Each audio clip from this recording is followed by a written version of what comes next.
reminds us every day of our duty towards this nation, our duty as Guyanese to foil the shock of rude invader who'd violate her earth, to cherish and defend forever the state that gave them birth.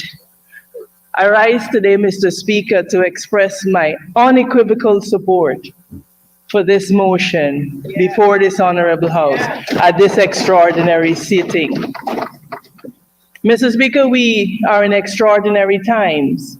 We look the world over and we see that which was once sacrosanct is now temporal. That which we held as time-honored principle are now discarded in the name of the expedient. Here at home, we are all facing what we agree is an existential threat. A threat to our territorial integrity, a threat to our sovereignty, a threat to our very way of life. A nation of over 28 million, Mr. Speaker, with a large, well-equipped army and a population indoctrinated in the belief, in the misguided, the mistaken, and the unfounded belief that the Essequibo belongs to them. Venezuela is, for all intents and purposes, a formidable Goliath. Our beloved Guyana, on the other hand, Mr. Speaker, is a young state with a peace-loving population of less than 1 million people, a small defense force, and we are a nation on the cusp of achieving our full potential. My colleague on the other side of the House laid out for us in great detail the historical developments that have led us to this time, and I thank him for it, and I will not, in the interest of time, regurgitate those developments. I'll only observe here, Mr. Speaker, that the tensions between our nation and Venezuela have undoubtedly escalated to levels hitherto unseen. The Maduro government's claim over 3/4 of our territory, including our Essequibo, have cast a long shadow over our sovereignty, as it has from the time we became a sovereign nation. Their actions have impeded our economic development, and has done this for far too long. And now we're faced with a referendum that has serious implications for our territorial integrity, and that poses threat of irreparable harm to our nation. Mr. Speaker, Guyanese both at home and abroad are uneasy and deeply concerned by what they see as a grave gathering danger. Tens of thousands of Venezuelans are here, we know this, and hundreds more arrive every day through our porous borders.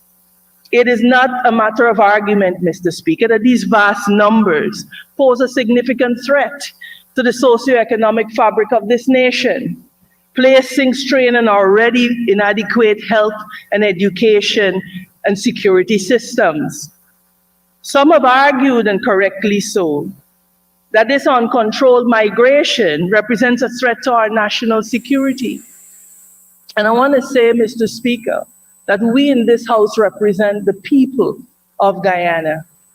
And it would be irresponsible of us to come to this House and not to address the concerns of the ordinary Guyanese man, woman, and child. Mr. Speaker, it is not inconceivable, and history has examples, that a collapse of our public sector system could occur just under the sheer weight of numbers, Mr. Speaker. And Guyanese are undoubtedly anxious. Everywhere we go, in the towns, in the villages, as MPs on this side of the House, I can't speak for the experience of my colleagues on the other side, but on this side we are asked, MP, what is it? What are we doing? How are we dealing with this? Guyanese are anxious. Mr. Speaker, the truth is, and the reality of the Guyanese man and woman in the street is that they see these migrants as competing for jobs. for businesses, for land ownership, even for personal relationships, Mr. Speaker. Those are the concerns of the ordinary Guyanese man and woman. Mr. Speaker, we want to say, and we've been very clear, and we speak to every Guyanese that we would meet, that we understand your anxiety, but notwithstanding your anxiety, we as Guyanese, Guyana as a sovereign state has certain international obligations, and we are required by those treaties to which we subscribe to treat those who are in our midst with the utmost level of dignity and regard for human rights. But it will be irresponsible of us not to acknowledge that the concern exists. We would be shirking our duties as members of this National Assembly not to represent the interests of the people who elected us to be here. Mr. Speaker, we want to make it clear that we must treat, as I said, migrants with the dignity and respect that one human being deserves from another. We must treat them as guests, not as threats.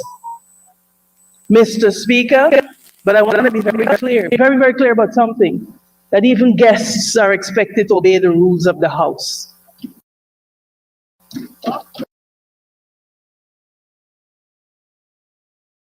Side of the House, that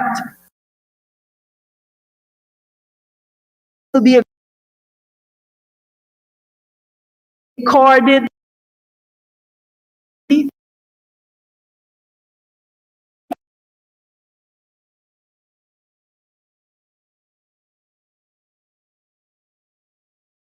I want to make that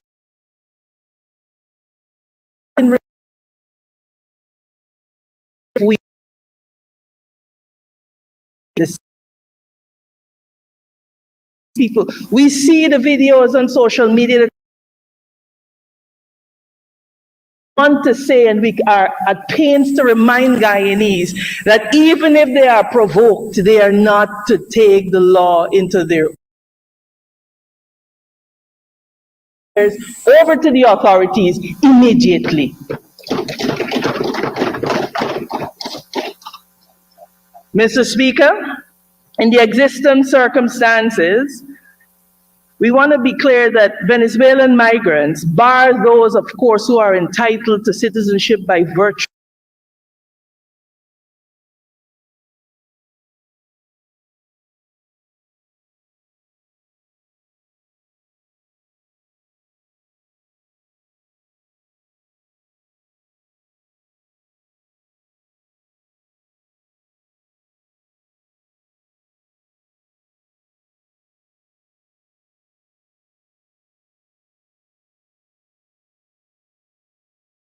and hospitality is just and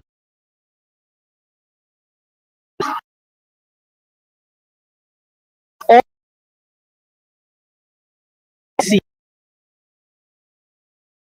I am speaking about here is to speak. And if we this is what a nation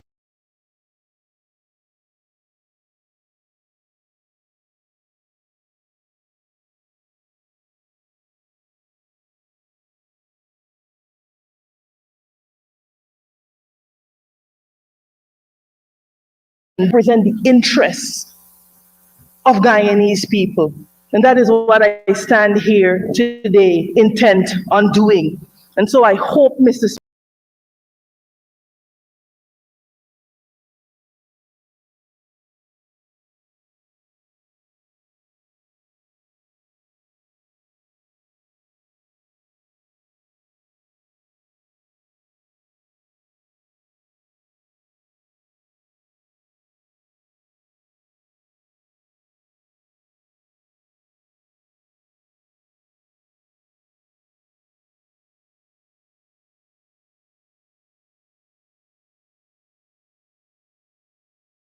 have been calling on this side of the House that the time is now for a national conversation on migration. We called for it 2 years ago. We warned about these numbers 2 years ago. I stood right in this spot in the National Assembly 2 years ago, and we said that unless we have serious conversations and unless we took serious action, we would find ourselves in the position that we find ourselves in today. And we are living to see that exactly what we warned about has come to pass, much to the detriment and anxiety of Guyanese. Mr. Speaker, it is all around. It is all around us. When you look at the legal frameworks that exist to protect Guyanese, to protect the citizens of a sovereign state, and to make sure that the path for citizenship is crystal clear, that the path for residency is crystal clear. Mr. Speaker, now is the time for us to have those conversations. We are a small nation of 800,000 thereabouts, if we are to believe the last set of statistics. And Mr. Speaker, we owe it to our people. We owe it to our people to have a very clear legal framework. A framework that does not extend to fiat or rule by fiat, but that is clearly deliberated in this House so that people who come to our nation will know exactly where they stand and how they stand and what is their path to citizenship, if any, Mr. Speaker. I repeat, our first duty is to the people of Guyana, and we must be unapologetic in the prosecution of that duty, Mr. Speaker. We are unapologetic about putting Guyana first. And so, like I said, Mr. Speaker, we have a migration situation. We have a situation of thousands of persons pouring over our border. We have a situation where there are persons who are entitled by virtue of their parentage to be given Guyanese citizenship. And we want to make it clear that we on this side of the House understand that. Mr. Speaker, like I said, a perusal of citizenship laws around the world sets out a very clear path. And so I am wondering whether it is time that we propose legislative measures to make it clear, and particularly in the context of a nation of 28 million people, where the youngest child is taught from the time that he or she could read that Essequibo somehow belongs to them. Mr. Speaker, these are extraordinary times, and we cannot behave as if it is business as usual, because it is not business as usual, Mr. Speaker. And so for us to consider whether, Mr. Speaker, that we should have specific laws to deal with this issue, we must consider whether, given the fact of this territorial claim, given the fact of this belief that Essequibo belongs to them, whether we must not enshrine in our laws provisions that speak to persons being, and particularly migrants, and particularly people who are coming in from the neighboring Western neighbor, that we would say whether there is merit in considering laws that make it clear that participation in inappropriate political activities that amount to insurrection, treason, or promoting secession or annexation will be met firmly by prosecution, deportation, and possibly a ban on residencies. Mr. Speaker, let us not forget, we had a Rupununi uprising, and we must, unless we fail to learn from our history, be doomed to repeat those mistakes. There is too much at stake now, Mr. Speaker, for us not to learn from our history and to proceed blindly along. Mr. Speaker, there will be dual citizens, and dual citizens must choose their loyalty, and they have a right to choose whichever loyalty they will exercise. If they choose to be Venezuelans, as they have a right to so do, then we must consider whether it will be important to proscribe their ability to act and participate in Guyanese civic and political activities. And Mrs. Speaker, let me be very clear about this. This might not have been critical had we not been dealing with people who genuinely believe, because we interact with people. We interact with people in our community and we get feedback. And there is a genuine belief, as represented the other day by the map of Venezuela on that food cart, that included the Essequibo in central Georgetown, that we had to send the police to make sure that that was done away with.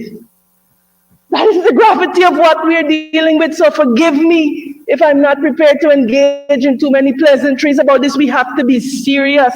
There is a Goliath at the gate, and we have to, like David, gather our stones.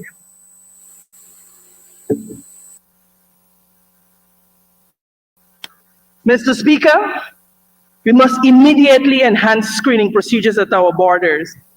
We must set about to verify and record in a transparent and credible manner those Venezuelan nationals, like I said, who are legitimately entitled to citizenship by virtue of their parentage, those who are eligible as economic migrants, and those who may, given the international legal framework, be eligible for refugee status, and even those who will be deported back to Venezuela because they pose a security threat. This is what the screening process at our borders should be doing. Mr. Speaker, we must establish a robust, continuous education program, one which matches the fervor and intensity that we see next door. As I speak, there are jingles out on social media, whole national songs from Venezuela claiming that Essequibo is theirs, as we sit in this house and as we debate this motion. And so, Mr. Speaker, we must establish a robust, continuous education program which will engender patriotism and respect for our collective heritage. We must have a program, Mr. Speaker, which will inform the youngest to the oldest about the seriousness of the territorial issue. They must know about Venezuela's scandalous and illegitimate claim to our Essequibo. The program, Mr. Speaker, must be tailored to specific audiences, and it must include our 9 indigenous nations in their language. The urgency of the situation demands that no effort be spared to light the fire of patriotism in the belly of every Guyanese man, woman, and child, Mr. Speaker. The urgency is that great, Mr. Speaker. We must have a program that embodies the fundamental and inherent truth that we will repeatedly teach our children and our new adult citizens, that Essequibo, as one of the 3 counties of Guyana, is, was, and always will be 100% Guyanese. From Pacaraima, Mr. Speaker, to Parica, from the sprawling savannah, sir, to the rapids at Rockstone, Essequibo belongs to Guyana. Mr. Speaker, now more than ever, we must be committed to full collaboration between the government and all national stakeholders. I want to be clear, the time for petty partisan politics is over. The time for subordinating the national interest below the interests of party and political expediency is over. This moment demands that we, Mr. Speaker, it demands that we rise above this. You know, Mr. Speaker, they're defining moments in a nation's history. These are moments, sir, that shape the course of our collective destiny, the pivotal junctures that we meet, particularly these pivotal junctures, are very often the crucibles in which the character and resilience of a nation are tested. These defining moments, however, are not solely challenges, Mr. Speaker. They are opportunities. They are opportunities for us to learn, to grow, to redefine ourselves. They are opportunities to make positive changes and progress as a nation.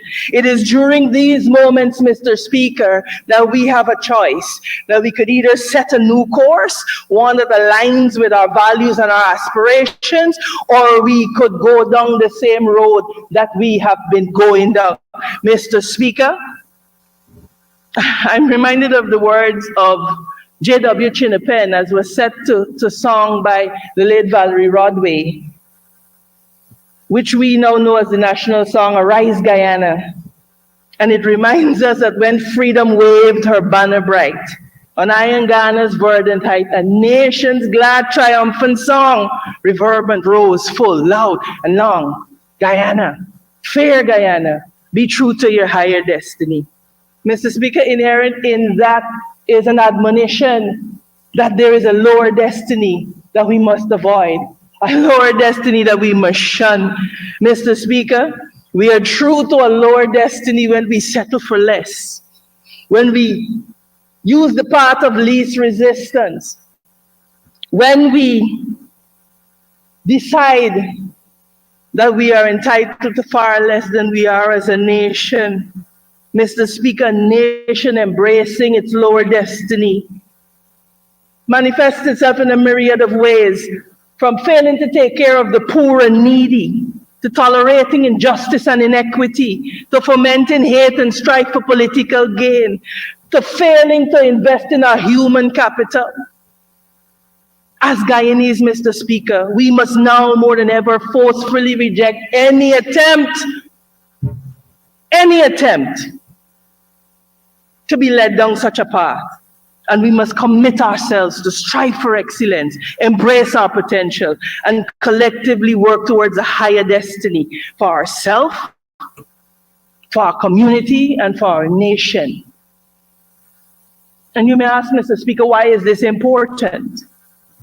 It is important, sir, because it is only as a united Guyana that we will stand a chance of defeating this Goliath. Mr. Speaker, that is why we on this side of the House have been clear that there will be no daylight between us and the government as it comes and as it relates to the independence of Guyana, to our territorial integrity, and to our sovereignty. Mr. Speaker, we want to be pellucid, and we'll continue to be pellucid. Mr. Speaker, the only way that we will be able to overcome this is to unite. And Mr. Speaker, it must be unity not just in word, but it must be unity in thought. It must be unity in deed. It must be a unity that says, I am my brother's keeper. It must be a unity that says that when one Guyanese suffers, the entire Guyana feels it. It is a unity that will say that we must now put an end to discrimination, to strife, to discord. Because, Mr. Speaker, unity, we speak of it, but we have to walk it out now as a nation. And this is the moment that we have to demonstrate to the world that we are able, we are capable, and we are up to the challenge of uniting for the good of Guyana and for Guyanese.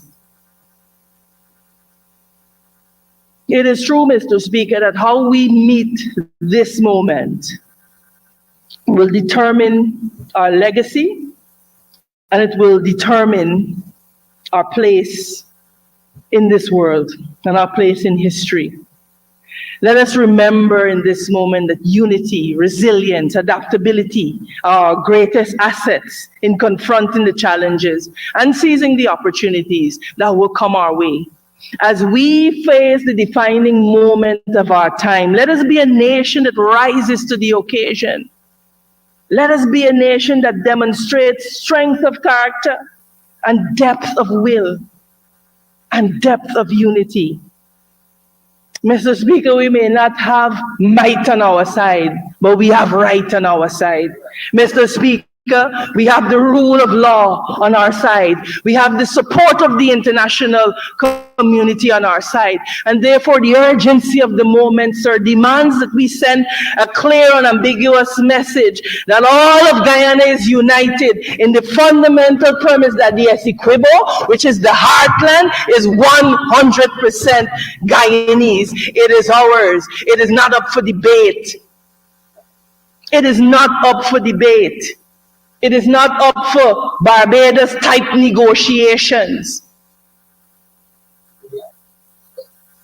We are confident, sir, in the merits of our case, and we expect to prevail. We reaffirm the full, perfect, and final settlement that was established and embodied in the 1899 award. We reaffirm, Mr. Speaker, the territorial integrity and the sovereignty of this dear land of Guyana, Mr. Speaker. We reaffirm the principles and tenets, sir, which in the interest of time I will not delve into, to support in this motion to support the government and people of the Cooperative Republic of Guyana. We stand strong, Mr. Speaker. And I want to end by saying this, sir. We know we will win. We know we will win. Because, as the famous Bob Marley said, we are confident in the victory of good over evil. And therefore, Mr. Speaker, even though we are hemmed in on every side, even though foes may encamp around us, Mr. Speaker, we want to say to the miner at Monkey Mountain who may be worried about his claim, we want to say to that homemaker in Hampton Court that may be worried about the future of her children, we want to say to the farmer at Fairfield that this land has been in his family for generations and he now wonders, what is the implication of this for me? And he's anxious. We say, Mr. Speaker, to the children at Chenapau, we say to Guyanese across these 83,000 square miles, do not fear. Do not fear. We are confident in the victory of good over evil and standing together as one people in this one nation with one destiny. We shall prevail. We shall emerge stronger. We shall emerge better. Long live, Mr. Speaker, the people of the Cooperative Republic of Guyana. Long live, Mr. Speaker, the Cooperative Republic of Guyana. Thank you very much, Honorable Member. And now for the Honorable Minister of Amerindian Affairs, the Honorable Pauline Sukai.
We may have to get you to use another mic in the meanwhile.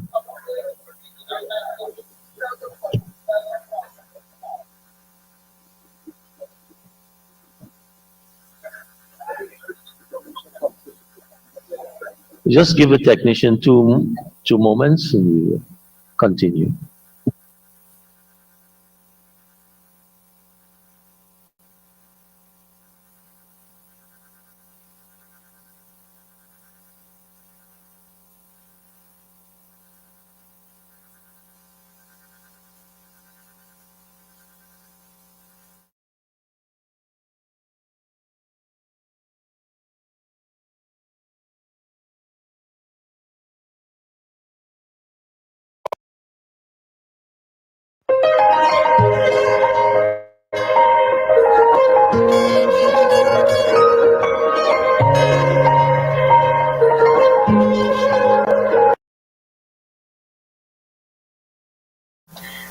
Mr. Speaker, I rise in support of the motion proposed by my colleague, the Honorable Minister of Foreign Affairs and International Cooperation, in reaffirming the arbitral award of 1899, which definitively settled the land boundaries between the then British Guyana and Venezuela,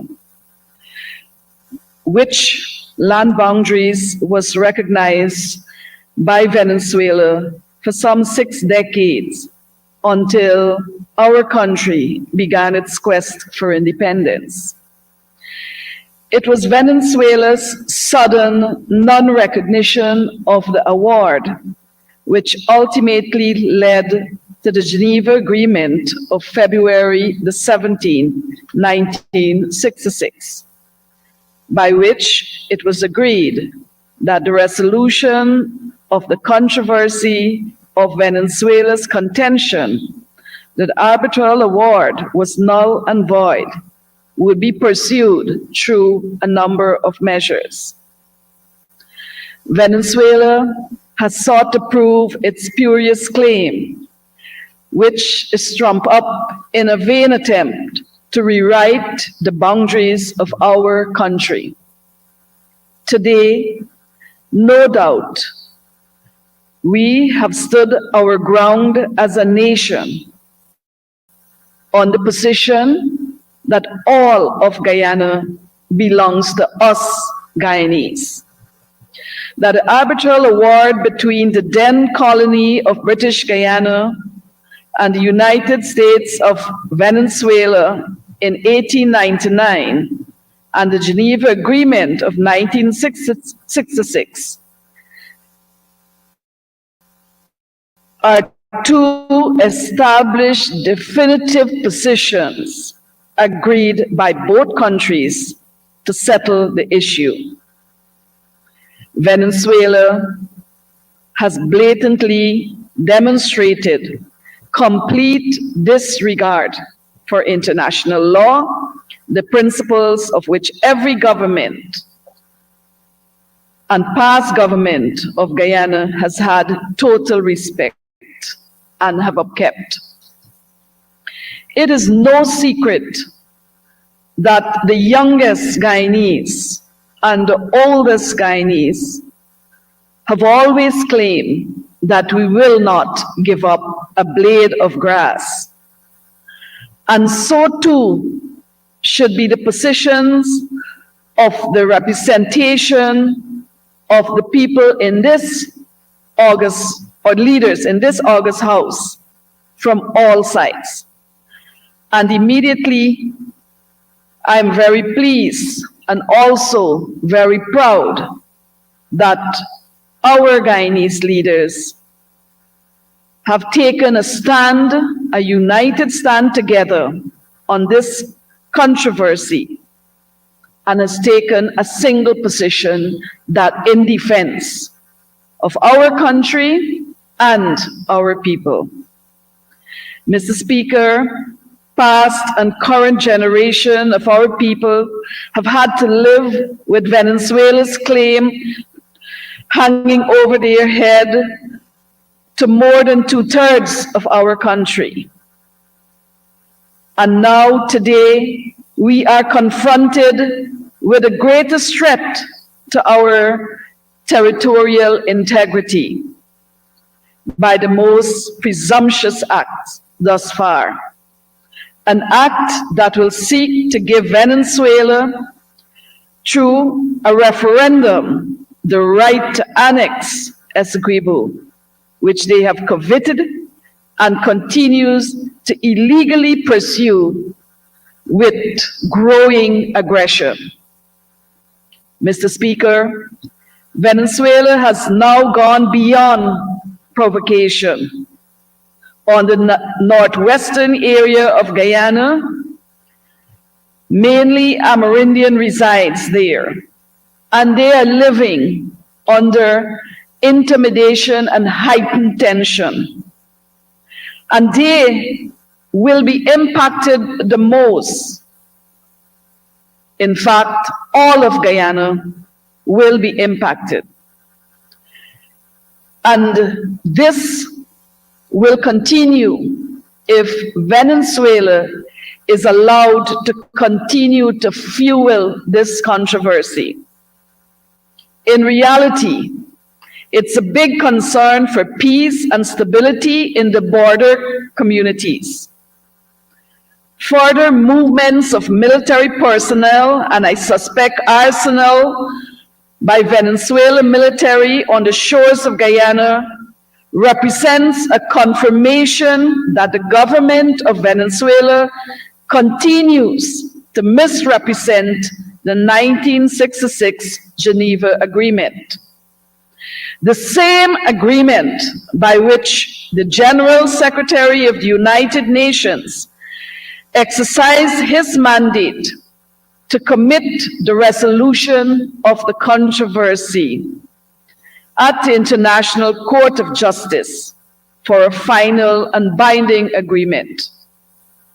Guyana has full confidence in the international judicial process and has urged Venezuela to present its arguments appropriately before the International Court of Justice.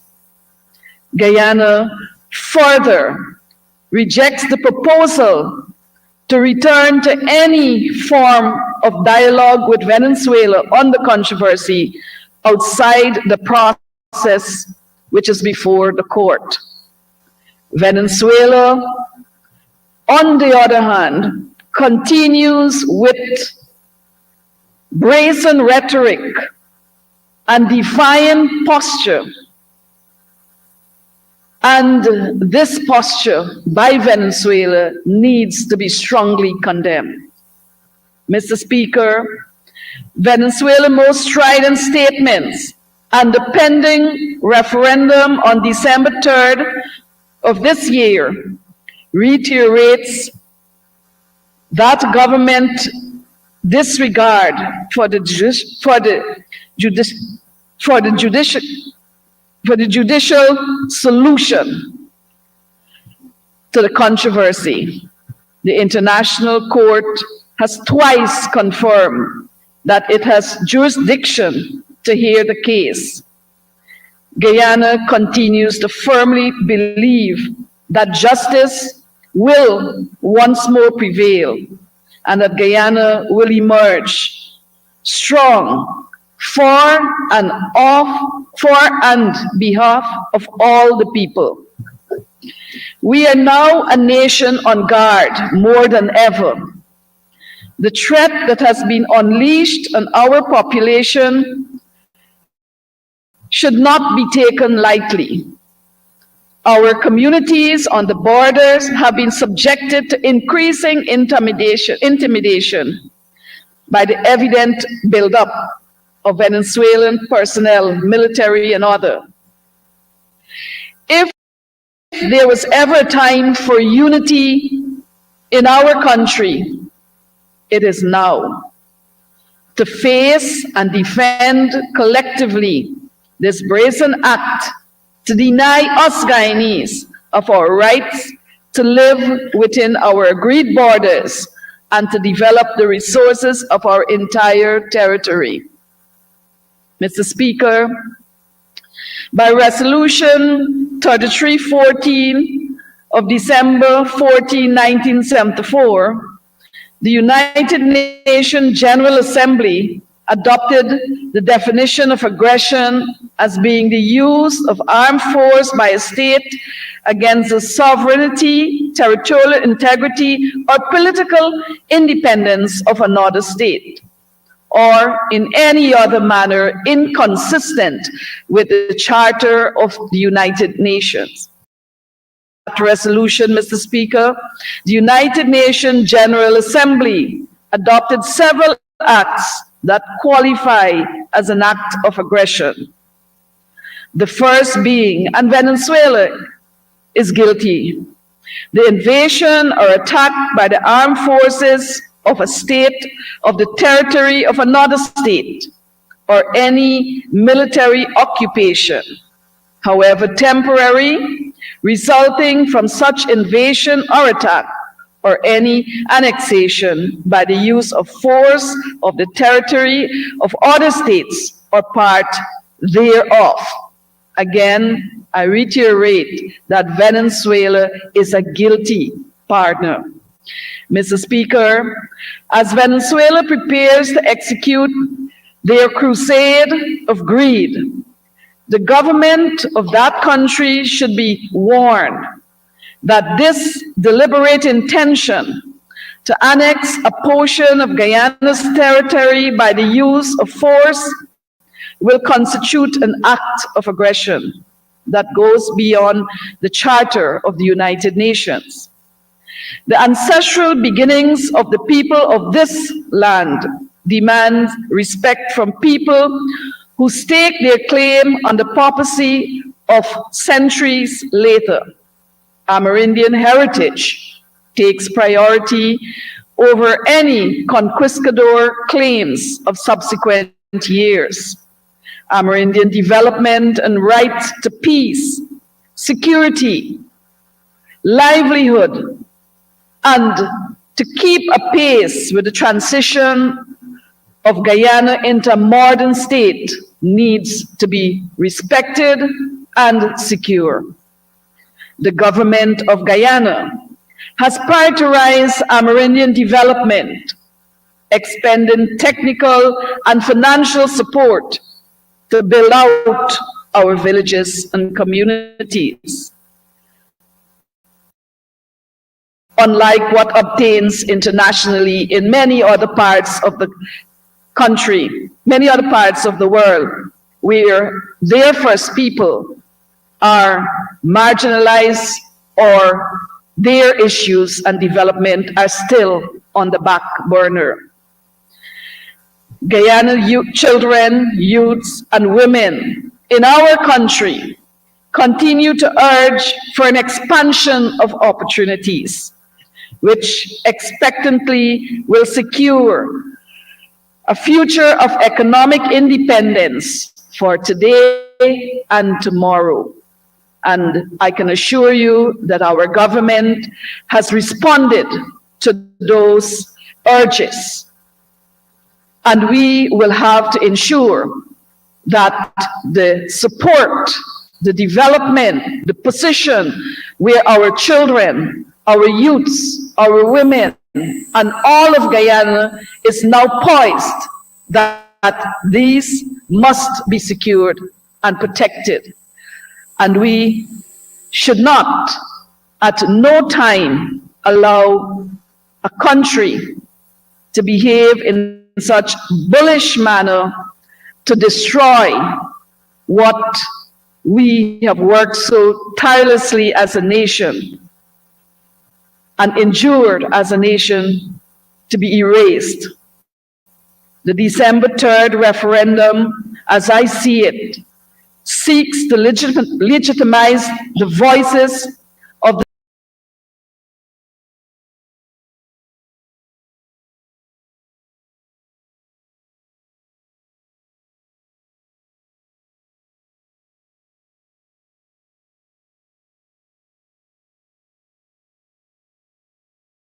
our total territorial integrity and sovereignty. We therefore call on all peace-loving nations to stand with Guyana in upholding the rule of law, and respect for the principles of international law in condemning Venezuela's intention to violate the territorial integrity of Guyana. I applaud the Guyanese population in country and in the diaspora for embracing the spirit of nationalism. And I also want to say with pride that I embrace the united stand, the National Assembly, in its resolve to preserve and protect the sovereignty and territorial integrity of our country. I also want to applaud His Excellency Dr. Irfan Ali to ensuring that he offered the olive branch and was able to have humble yet significant breakthrough with the opposition on this position. And I want to say that this is a position which in many significant instances in our country should be maintained. On this note, Mr. Speaker, I support and endorse the motion of support for the government and the people of the Cooperative Republic of Guyana, and reaffirming recognition of the 1899 Arbitral Award and the 1966 Geneva Agreement. And simply put, as all Guyanese knows it, that Essequibo belongs to us. Salute to Guyana.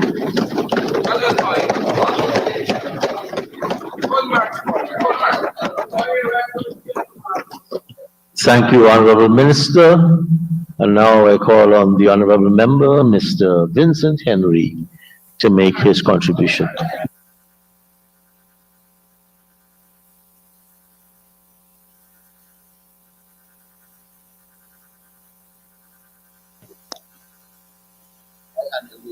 Mr. Speaker, on behalf of the Guyana Action Party, a member of the coalition, I stand to make my contribution on the motion of support for the government and people of the Cooperative Republic of Guyana and reaffirming the recognition of the 1899 Arbitral Award and the 1966 Geneva Agreement. Mr. Speaker, before I delve into this motion, please allow me to express a warm welcome to all our distinguished visitors who are here with us today in Parliament. I encourage you to visit our hinterland and so enjoy our hospitality and the unique experiences we have to offer. I guarantee that should you visit once, you will always want to come back to visit. Mr. Speaker, the subject of our debate today is one that must be appropriately placed as being most important for our future survival as a nation in the short, medium, and long term. Mr. Speaker, Essequibo is our El Dorado. It is our home, and we are proud to live there. Mr. Speaker, please allow me to say that the indigenous peoples of Guyana stand firmly with all Guyanese in saying to the world that Essequibo, our El Dorado county, is ours and will stay ours. Mr. Speaker, the history of what is now known as the North and South America did not begin with the arrival of Christopher Columbus, who got lost on his way to the East Indies. Prior to Columbus, my ancestors as a whole settled and lived without country borders as we know it today. Mr. Speaker, because of the worsening socio-economic situation in Venezuela, we have seen Guyanese who had migrated to Venezuela remigrating to Guyana with their families. We welcome them and wish them all the best. Also, Mr. Speaker, there are migrants from many countries who are in transit to other pastures or have settled here legally. On humanitarian grounds, we welcome them, we welcome you. Mr. Speaker, recently I saw an indigenous Venezuelan Waro child, about 4 years old, sitting on a floor in front of a shop in Latham, begging for a meal. I saw someone purchasing a meal and giving it to the baby.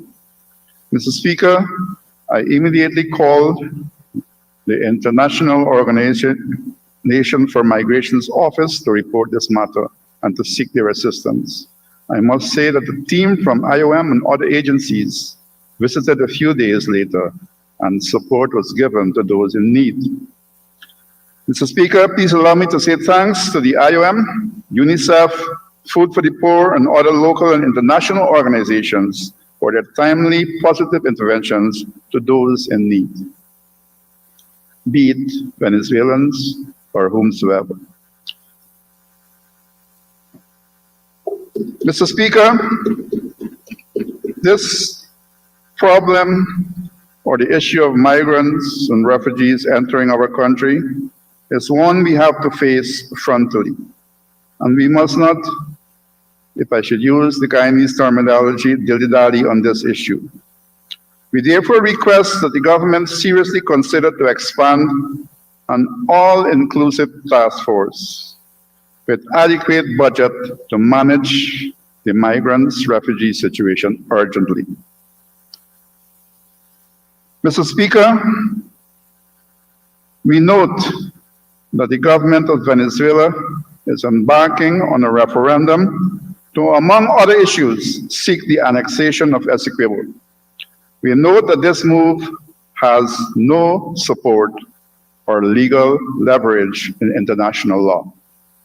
Mr. Speaker, this move by Venezuela could take us to centuries ago when the Spanish conquistadors and other invaders trampled over the territories of my ancestors, and in that process destroyed several civilizations, all in the name of greed.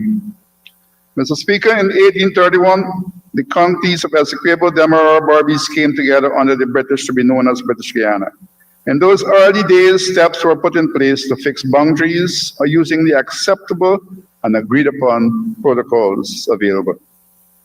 Mr. Speaker, in 1899, the arbitral award was a protocol agreed upon by United Kingdom and the country now known as the Bolivarian Republic of Venezuela to settle the boundaries of the two countries.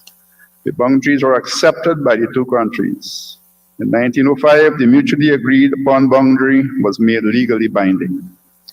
Mr. Speaker, some 60 years later, according to a historical anecdote, we were then told that the document left by Mr. Provost, a lawyer, purported that the powers that existed in the days leading to the mutually agreed upon decision of the 1899 arbitral award had made a bargain that somehow cheated Venezuela out of Essequibo.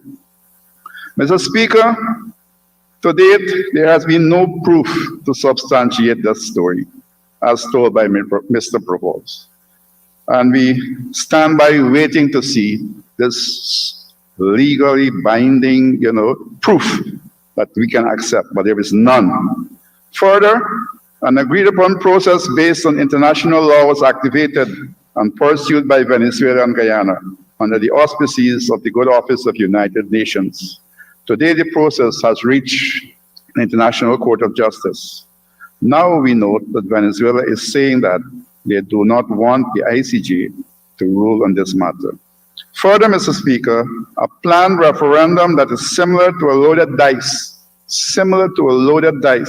by Venezuela is set for the 3rd of December to up its ante and could lead to Venezuela against international laws moving to annex Essequibo. Mr. Speaker, I repeat that we stand with all Guyanese and the government of Guyana against this most serious threat to our sovereignty and territorial integrity. Mr. Speaker, we are cognizant of the fact that Venezuela is heading towards an elections, and we ask that the Essequibo factor be not used by anyone to work in their favor with the disruption of the zone of peace that we all currently enjoy. Mr. Speaker, we in Essequibo and in Guyana note that There has been for some time, a massive exodus of Venezuelans to neighboring countries, not only Guyana. This, we understood, is because of the terrible socio-economic conditions that the people of Venezuela are experiencing. We, the inhabitants of Essequibo, the Guyanese Essequibians, given the choice, prefer to speak English and live free of any conquistadors enslaving us. Mr. Speaker, we are not in a perfect country, but it would be most calamitous for us to allow ourselves to descend to a situation in which we can be subjugated or having to migrate to other countries in search for better socio-economic conditions. Having a Venezuelan ID card will not make our lives better. And I leave it at that for now. Mr. Speaker, with the previous statements, one cannot say in all honesty that we are happy with the state of affairs in Guyana.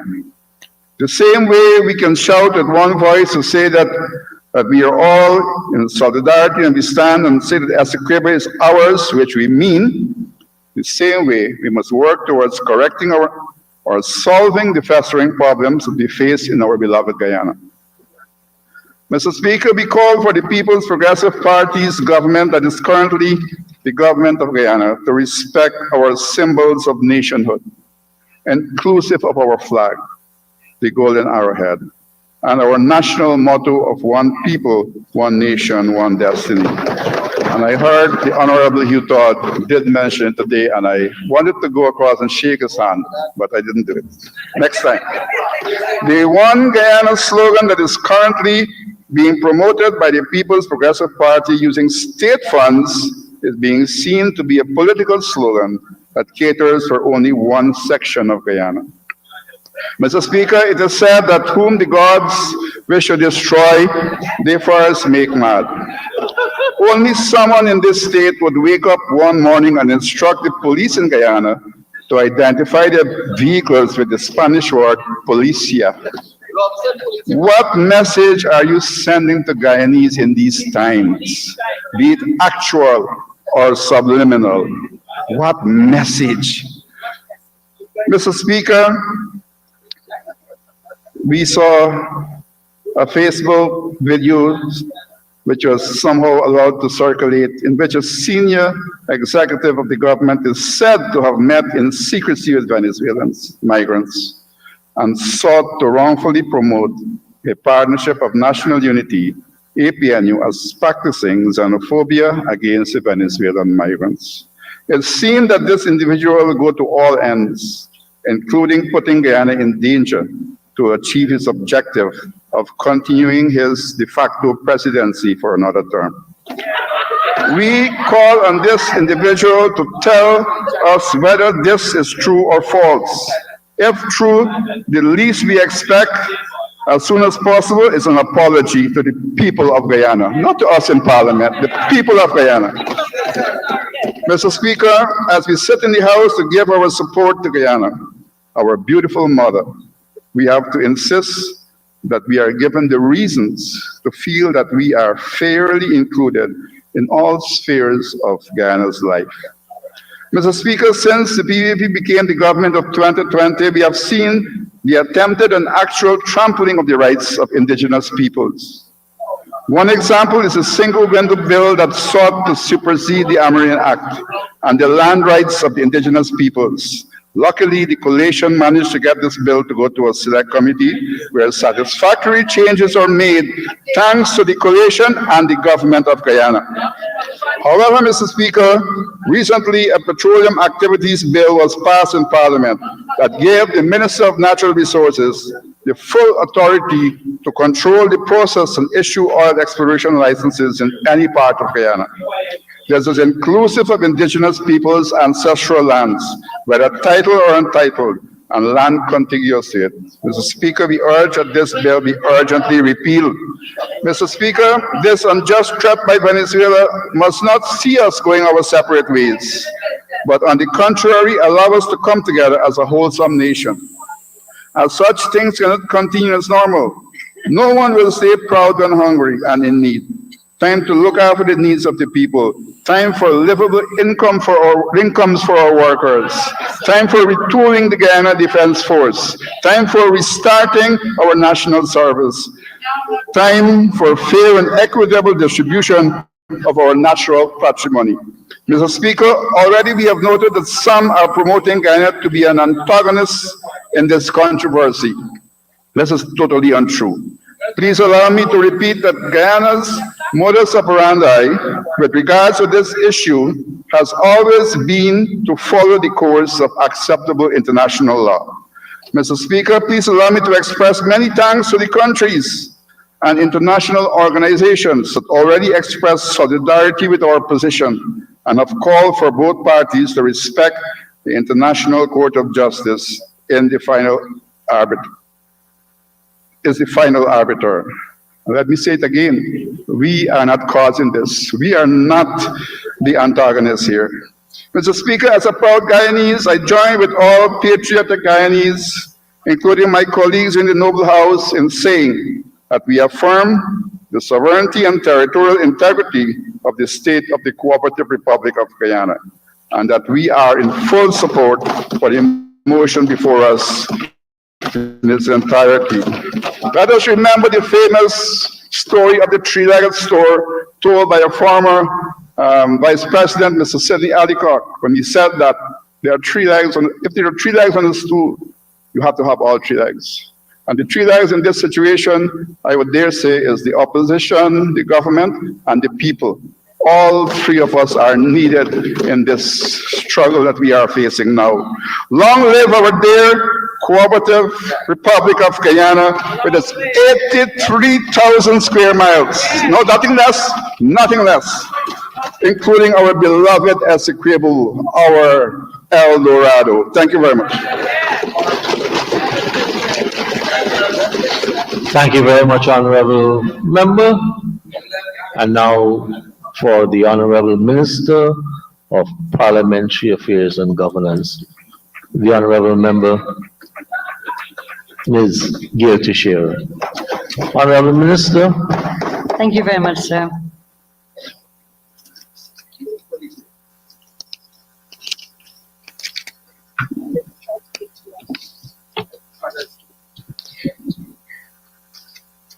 Thank you, Mr. Speaker.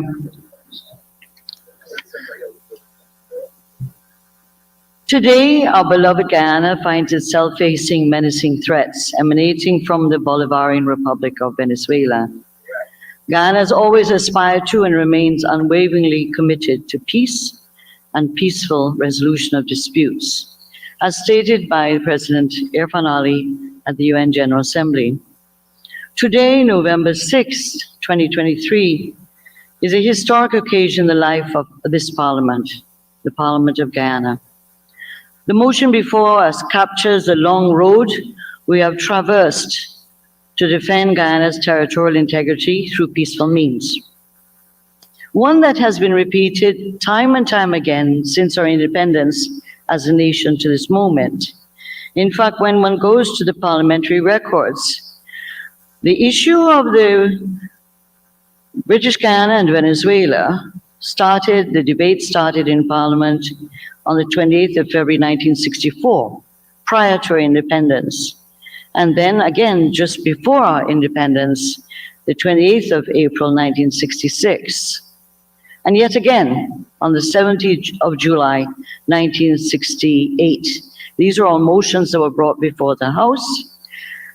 The 8th of July 1982, regarding Venezuela's claim to Guyana, and now today. So this Parliament has debated, recognized this issue that is one that impedes our full development and our right to self-determination as a nation. And this is the one issue we can agree on as government and opposition.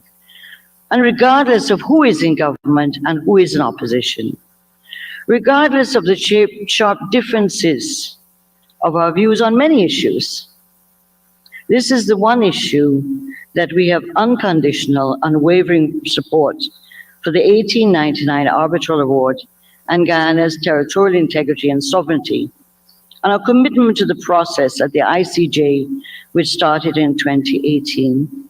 My dear friends, this is a golden opportunity for our nation to forge national unity. And what are the main issues? We can quibble about many things, we can disagree about many things. But if Guyana doesn't exist, we have no homeland. And we are seeing what is going on in the world by annexations that are taking place in other parts of the world.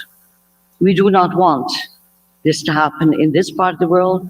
We do not want to happen to us as Guyanese people, nor to any people who are within our borders.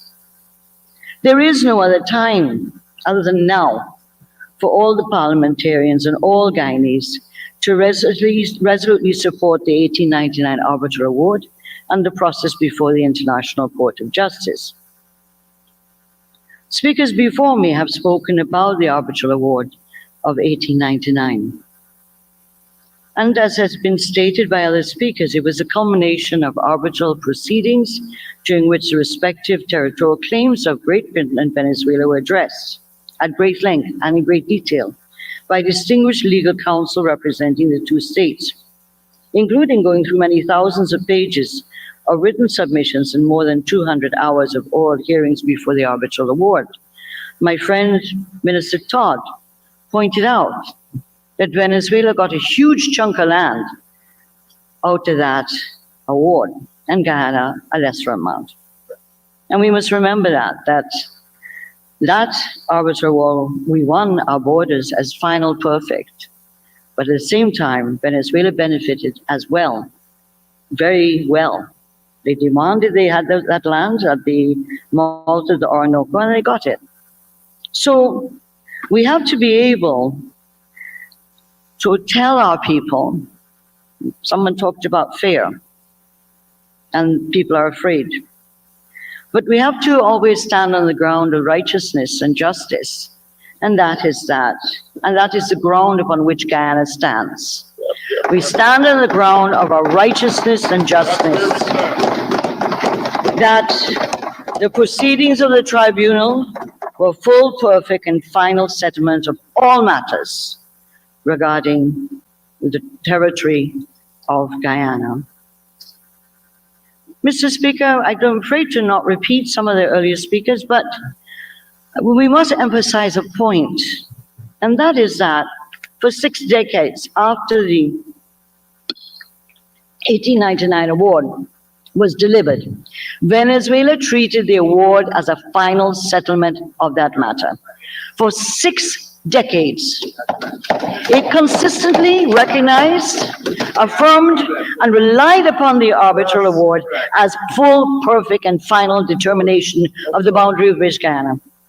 Between 1900 and 1905, Venezuela participated freely in a joint demarcation of the boundary, in strict adherence to the letter of the 1899 award, and emphatically refused to countenance even minor technical modifications of the boundary line described in the award. So they were very meticulous in using the maps, and I should pause for a minute to say that in that whole area of the arbitral award, that the 2 countries who were given signed maps that they signed to, that this was the final settlement. There are official maps in the 2 countries and probably abroad that would show that Venezuela signed on to and agreed to the boundaries, which are our land boundaries. We also must remember that our neighbor Brazil also in 1928 had the boundary agreement with Venezuela and Guyana to create the trijunction area, allowing for the 3 countries where they meet. Mr. Speaker, for 60 years, Venezuela gave full effect to the award and the boundaries of Guyana. What happened as we came closer to independence? And of course, people have talked about the Mallet-Prévost letter and all the other things. And this is not the place, maybe, to go into all the political history that was occurring in Venezuela at that time, what were the machinations, and what was the concern of external forces and the powers that be that were concerned about Guyana and Guyana's independence. But as we came closer to independence as a nation, And as I said, after more than half of a century of recognition, affirmation, and reliance on the award, Venezuela sought to repudiate the 1899 award for the first time on the basis that it was, on the basis of that departure from its long-standing recognition, Venezuela began to make far-reaching and aggressive claims that it was entitled to 3/4 of Guyana's sovereign territory. In the decades since independence, Venezuela has continued to advance these claims with increasing menace and in disregard of the impact of the claims on Guyana and the wider region. In recent times, more so than I think ever before, because I'm probably one of the older members of this House, that the aggressive language, the insulting, offensive language, and the threat to us by Venezuela at this time is probably worse than it's ever been in the history of this issue. We have seen the interception of vessels in our waters and various actions of flying over, as well as comments coming out more recently that accuse the Guyanese politicians, in difference between government and opposition, that they were servile, that the Guyanese politicians were servile politicians to Exxon and US imperialism. Unfortunately, Venezuela hasn't moved off of a certain track, ideological track. It only uses it when it becomes useful as a form of galvanizing support in their country. But the issue here today and historically, as I started to say, is that the one thing that one can trust in Guyana, even when we are loggerheads, one thing we can trust is the fact that whoever's in government and whoever is in opposition has lent unconditional support on the issue of Guyana's territory and integrity. And that must be worth something. That must be worth something in the fabric of our society. Whether it was Jagan as Prime Minister and Burnham, or whether it was Burnham as Prime Minister and Jagan as leader of opposition, whether it was Tommy Reed as Prime Minister and Jagan, whether it was Chetty Jagan as President and leader of opposition, Mr. Hoyt, whether it was Janet Jagan as President and Mr. Hoyt, whether it was Mr. Jagdeo as President and Mr. Corbyn, and going even closer forward, the relations between President Granger on this issue and the leader opposition, Jagdeo, in the 2015-2020 period. It is in 2014 that decision is made and the then Minister of Foreign Affairs writes to the UN calling to find other means under the Geneva Agreement to move the process forward. As we had been for decades in the Mixed Commission, we were in the decades in the Goodwill Officers process and got nowhere. And even when the Secretary General in 2017 named his own envoy, Nylander, to come and talk to both sides, Venezuela continued to be intractable in regards to this position. And hence, the Secretary General of the UN used his authority under the Geneva Agreement to take us to the ICJ, which is what we wanted.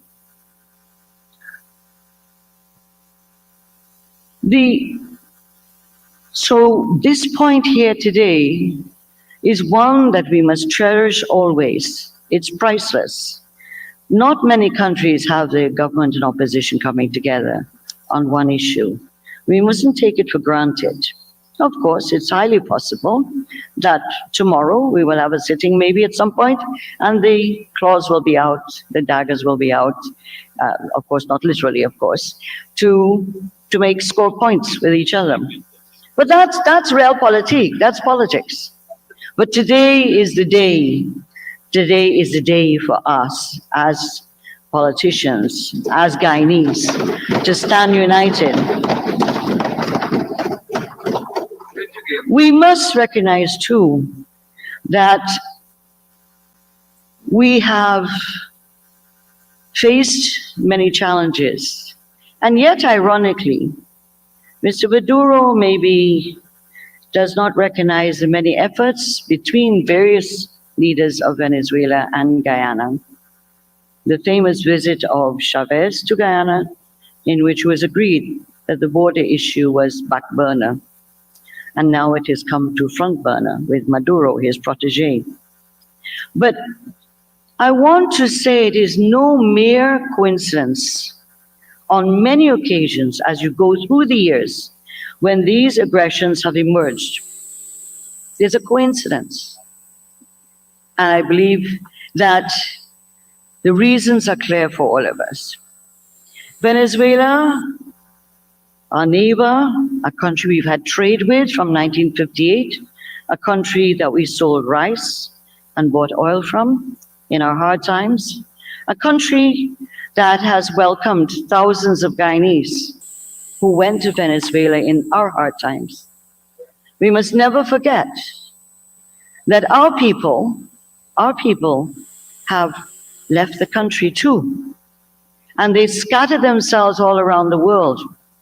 It was estimated that 40,000 had gone to Suriname, 60,000 went to Venezuela, and everyone talks about the estimate that there are more Guyanese in the diaspora than there are Guyanese in Guyana. But they have their difficulties now and have been having it for quite a while, because the numbers of Venezuelans who are out of their country, who have chosen to leave their country, is approximately 6 million, which is a very large group of migrants who have not just decided to go to a holiday in Brazil, but decide to pick up their things and move. When we look at the figures of migrants coming from Venezuela, total is now approximately 22,417.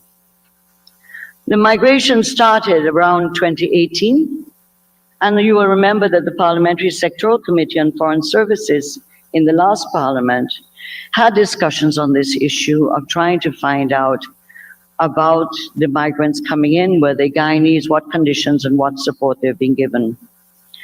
We must never ever lose our humanity, which is special to Guyana, I believe. We must never forget our humanity. Our people fled. We know that.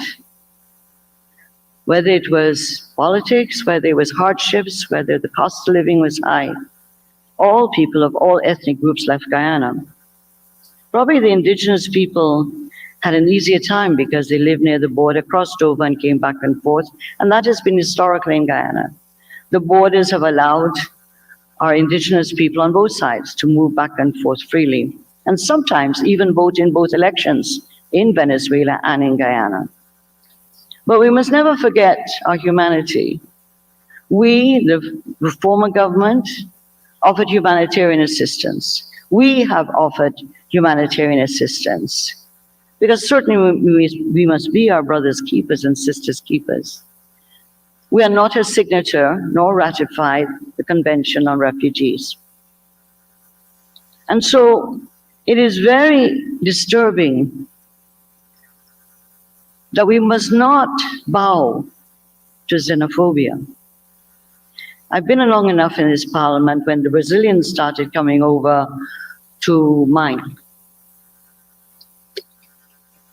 The Camus, those of you who know what a Camus is, and mining and using more sophisticated mining equipment than we had at that time. And in this very parliament, not this building, but the parliament, there was a rash fear that 40,000 Brazilians were here and we would just become a colony of Brazil because the Brazilians are taking over with their music and their language and everything else. And that was in the 90s. Do you see that happening? Did it happen? Of course it didn't happen. It didn't happen.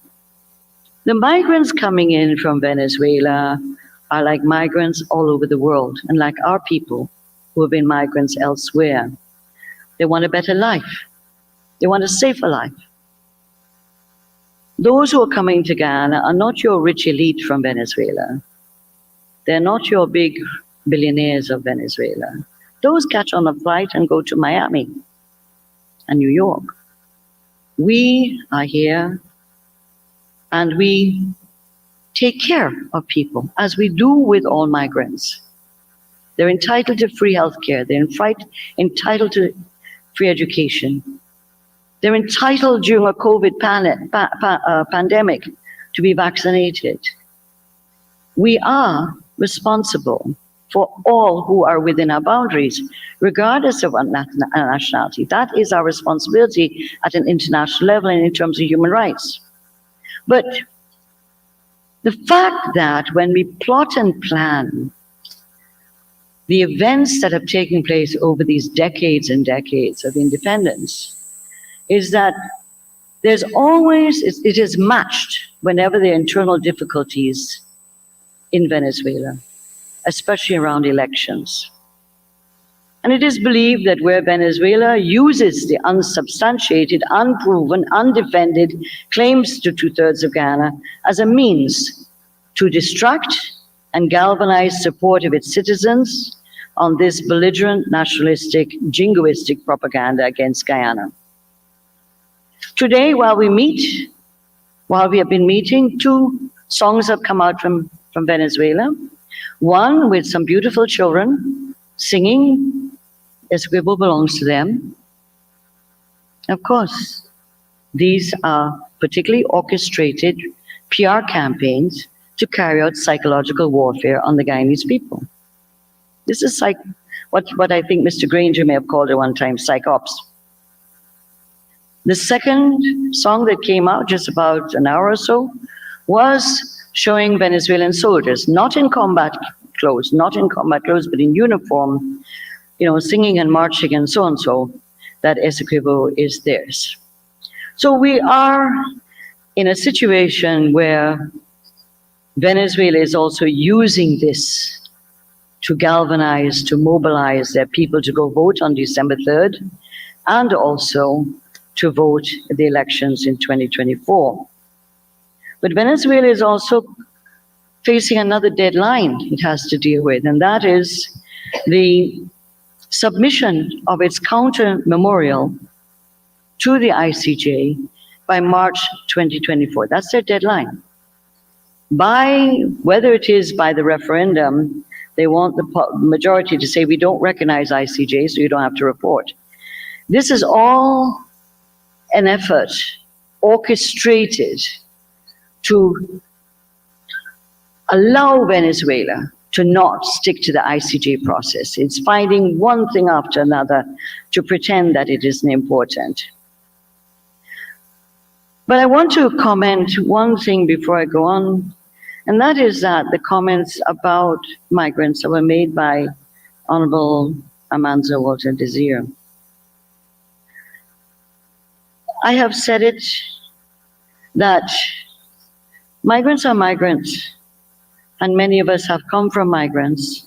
Our country is based on migrants, whether here voluntarily or not voluntarily.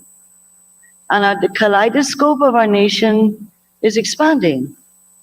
We have Haitians and Nigerians, Indians from India, Bangladeshis, Pakistanis, Chinese. That's who we are. We're a very diverse nation. And that is special to our country. It's unique to our country. Not to see it as a divisive thing, but to see it as our growing. In many countries, I've lived in Canada where in the late 60s, early 70s, there was a huge flux of migrants coming into Toronto from many parts of Europe and also from parts of South America. And the talk in the place was migrants taking over our jobs. Well, we have to be sane. We have to take information and analyze it and check, fact check. We have unemployment, yes. And so the government has the GOLD program, the GROW program, the WIN program to raise our people's standards. But also, we're facing very acute shortage of labor. And so, any migrants who come into our country and wish to work and work hard and be law-abiding, we are there to welcome them into our nation, to help us build our nation. There will always be bad eggs in every migrant group. And there may be, and you're right, that there are security threats and concerns. And I have confidence in the disciplined forces of Guyana and their intelligence gathering to be on top of what may be threats from those who are coming in. I don't wish to, and I've been on the defense board. I have sat at different levels. I don't wish to go in to be privy to some of the things that they have to do to make sure that our territory is safe. This moment that we're in, can you imagine if you're a migrant from Venezuela that you're frightened too? You're frightened too, because Guyanese are worried. It's their territory, it's our territory, but also they have no security of tenure. And so we don't need to escalate fear. We need to assure people that this is a place you ran to, you are safe. We will not encourage xenophobia in our nation. We have never done that before, and we should never do it in our history. But I believe that this point we're at, this point, is the worst and most menacing that we've seen in the long history of Venezuela's claim to 2/3 of our country's territory. And one of the most important developments that I think while we were preparing the motion and discussing between the government and the opposition to have an agreed on motion was the fact, and it's reflected in the 11th and whereas clause,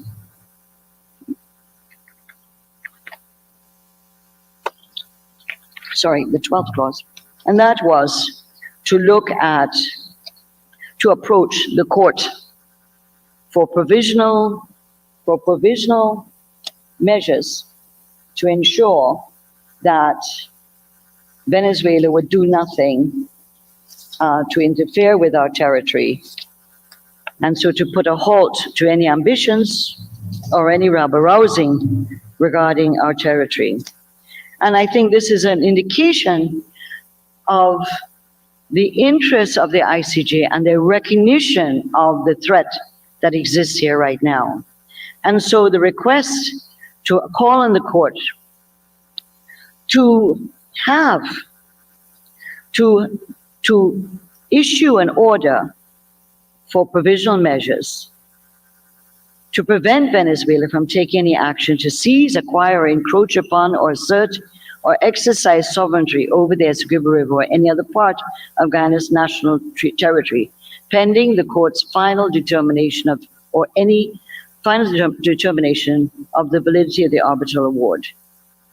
The fact that we approached the court and we have a date with such rapidity, November 14th is the date when the court will hear the case, will hear our pleading, and the Venezuelans will have a right to respond, I assume. But this is important. The court doesn't always rapidly respond. That's not how they work. And so I think we can feel strengthened and assured that the fact that the court gave this a request of the government such importance. We can talk about many of the incursions and things that went wrong over the time, but I hope that the strength of the statements of the United Nations, the Commonwealth, the OAS, the CARICOM, nations at an individual level, will somehow get through to the Venezuelan nation that they're on a wrong course.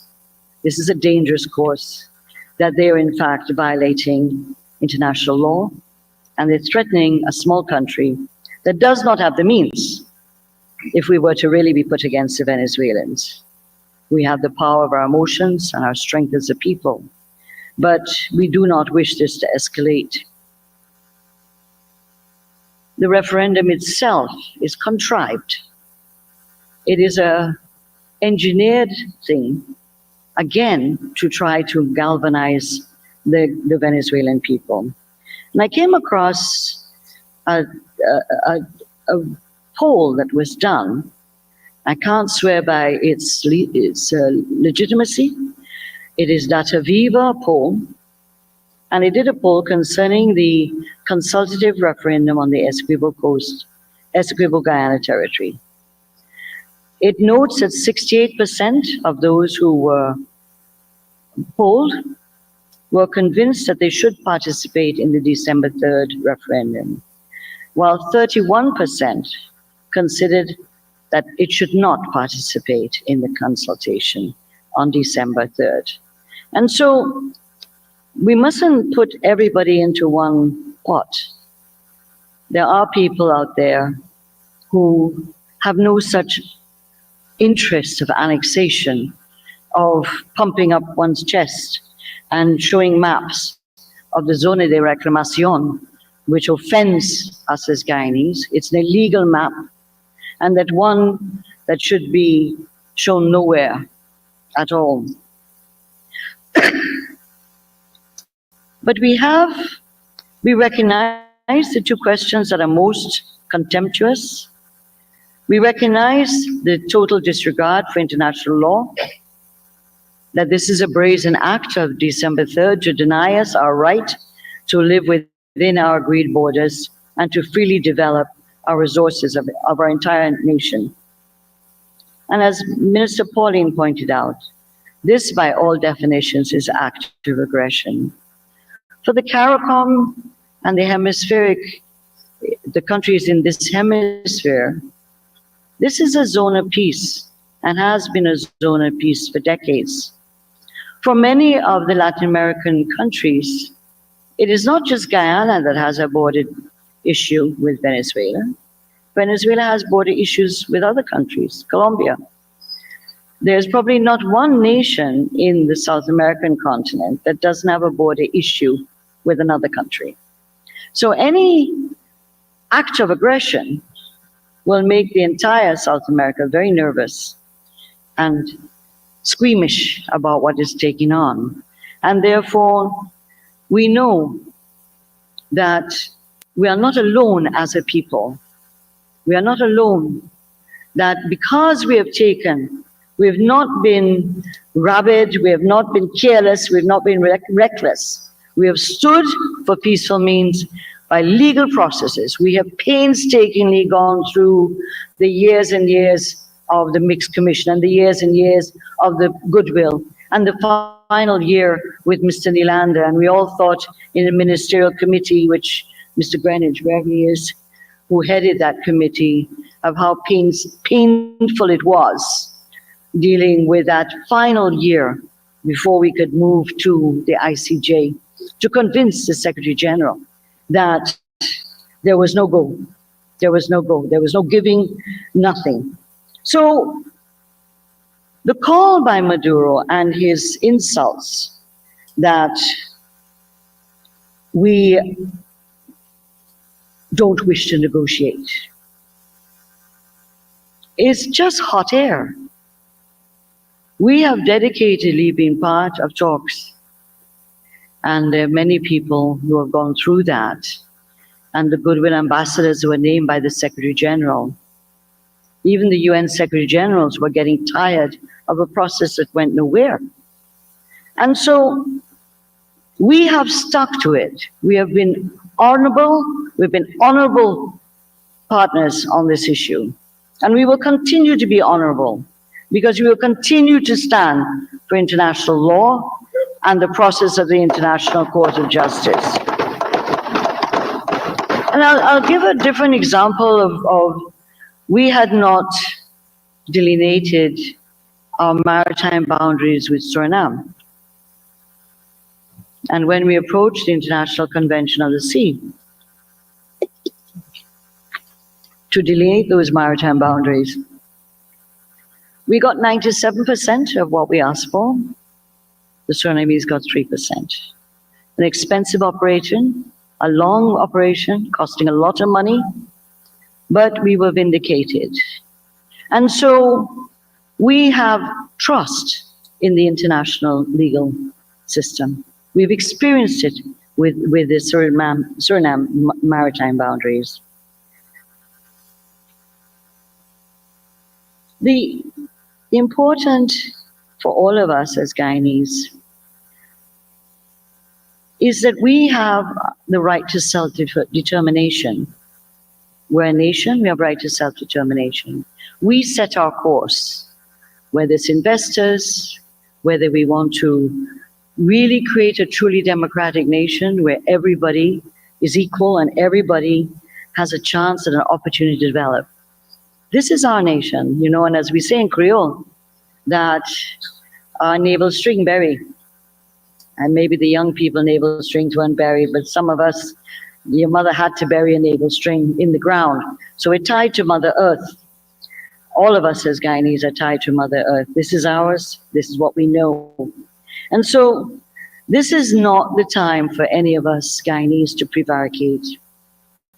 And I'm very pleased that in this House so far, we've had one voice on the motion, we've had one voice that asserts our defense of our territorial integrity and sovereignty.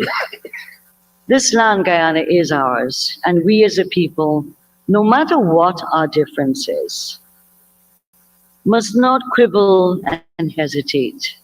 This is a matter of national importance as no other.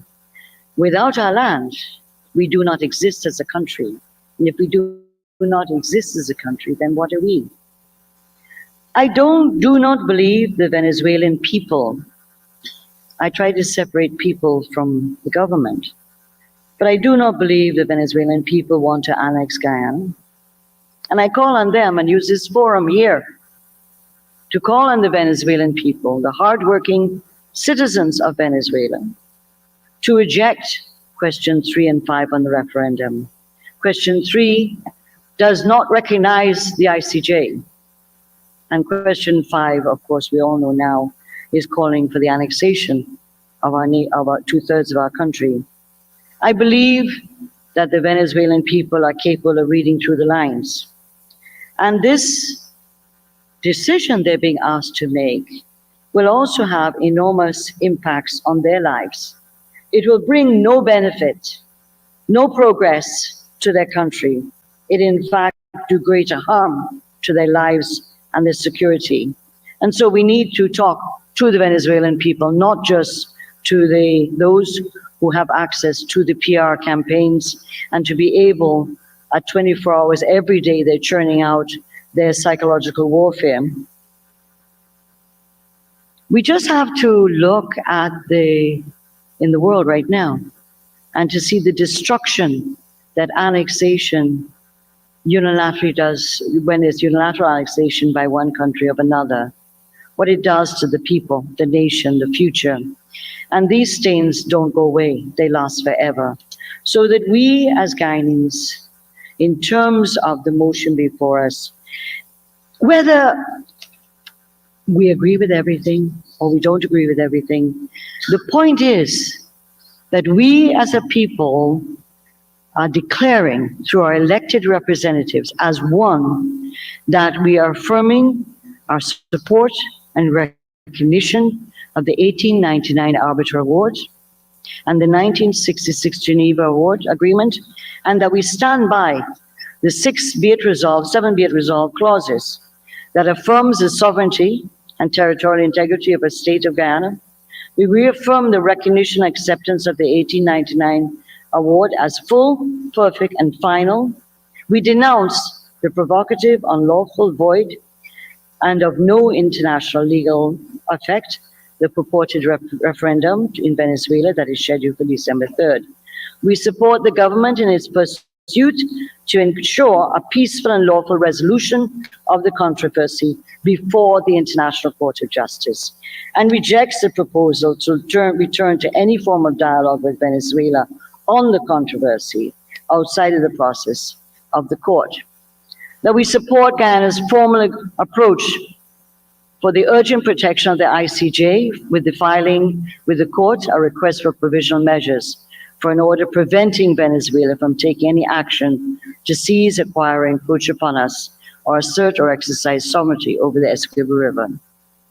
We call for the deepening of engagements of all national stakeholders on issues relating to sovereignty and integrity, and that within the context of the meetings of the bipartisan Ministerial Advisory Committee on Guyana, Venezuela. As you may recall, this committee was originally set up when Minister Greenwich was the Minister of Foreign Affairs, and we in this government brought it over lock, stock and barrel as it was, including Mr. Greenwich, as part of the Ministerial Advisory Committee on the Guyana-Venezuela controversy. And so these are bilateral with both government and opposition. And you must also not take for granted that the fact that we as a people, when we went before November last year, before The Hague, the World Court, to hear Venezuela's objection to the jurisdictional decision of the court, that we went as a bipartisan team. And we will do that again for the November 14th, as far as I understand. The November 14th hearing in the International Court of Justice will also have a bipartisan team. Again, do not take this for granted. In many countries, that does not happen. And we need to celebrate, as a people, these small overtures and developments that bring us together. We encourage our citizens to remain fully engaged on developments surrounding the controversy. And again, as we've all said in speaking, we express our appreciation to our partners and friends at the international level, the regional level, who have come out with very, very clear messages, not waffling, but very clear messages to the Venezuelan government to desist from the line that they have taken and to stay within the international realm of the International Court of Justice. I want that in all of this, as Guyanese, because Guyanese who are coming in from Venezuela returned. Things were bad. Some will become citizens, some may not. Some may go back to Venezuela. But we have lost many migrants to different parts of the world. Some have come back, not many have come back. And so they choose their lives. That's their right to decide where they are. And for us to do the best we can to make sure that we have a healthy, secure nation that offers the best that we can offer to our people, our citizens, and those who for many reasons who are in our borders that have chosen to be here or been forced to be here. This is our responsibility as a nation to do what is right, that always we must be on the side of righteousness and justice, not on the side of bullyism, threats, and aggression.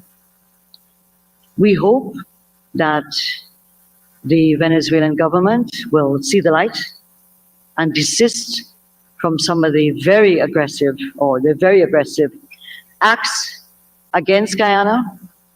But even so, even if they continue, we will continue to look to the International Court, the UN, the Commonwealth, the OAS, the CARICOM, and our neighboring countries to stand firmly with us and not allow any incursion into our territory. As everyone has said, Guyana is ours, Essequibo is ours, our naval stringberry here. Maybe if that was translated into Spanish, it might not mean the same thing. But we are here, and it is our country, and we intend to do everything possible to make sure that Venezuela or any other in the future dares to try to take our territory away, that this is ours, and we belong here, and we love here, and we want to see our nation grow and develop for all of our people. Thank you.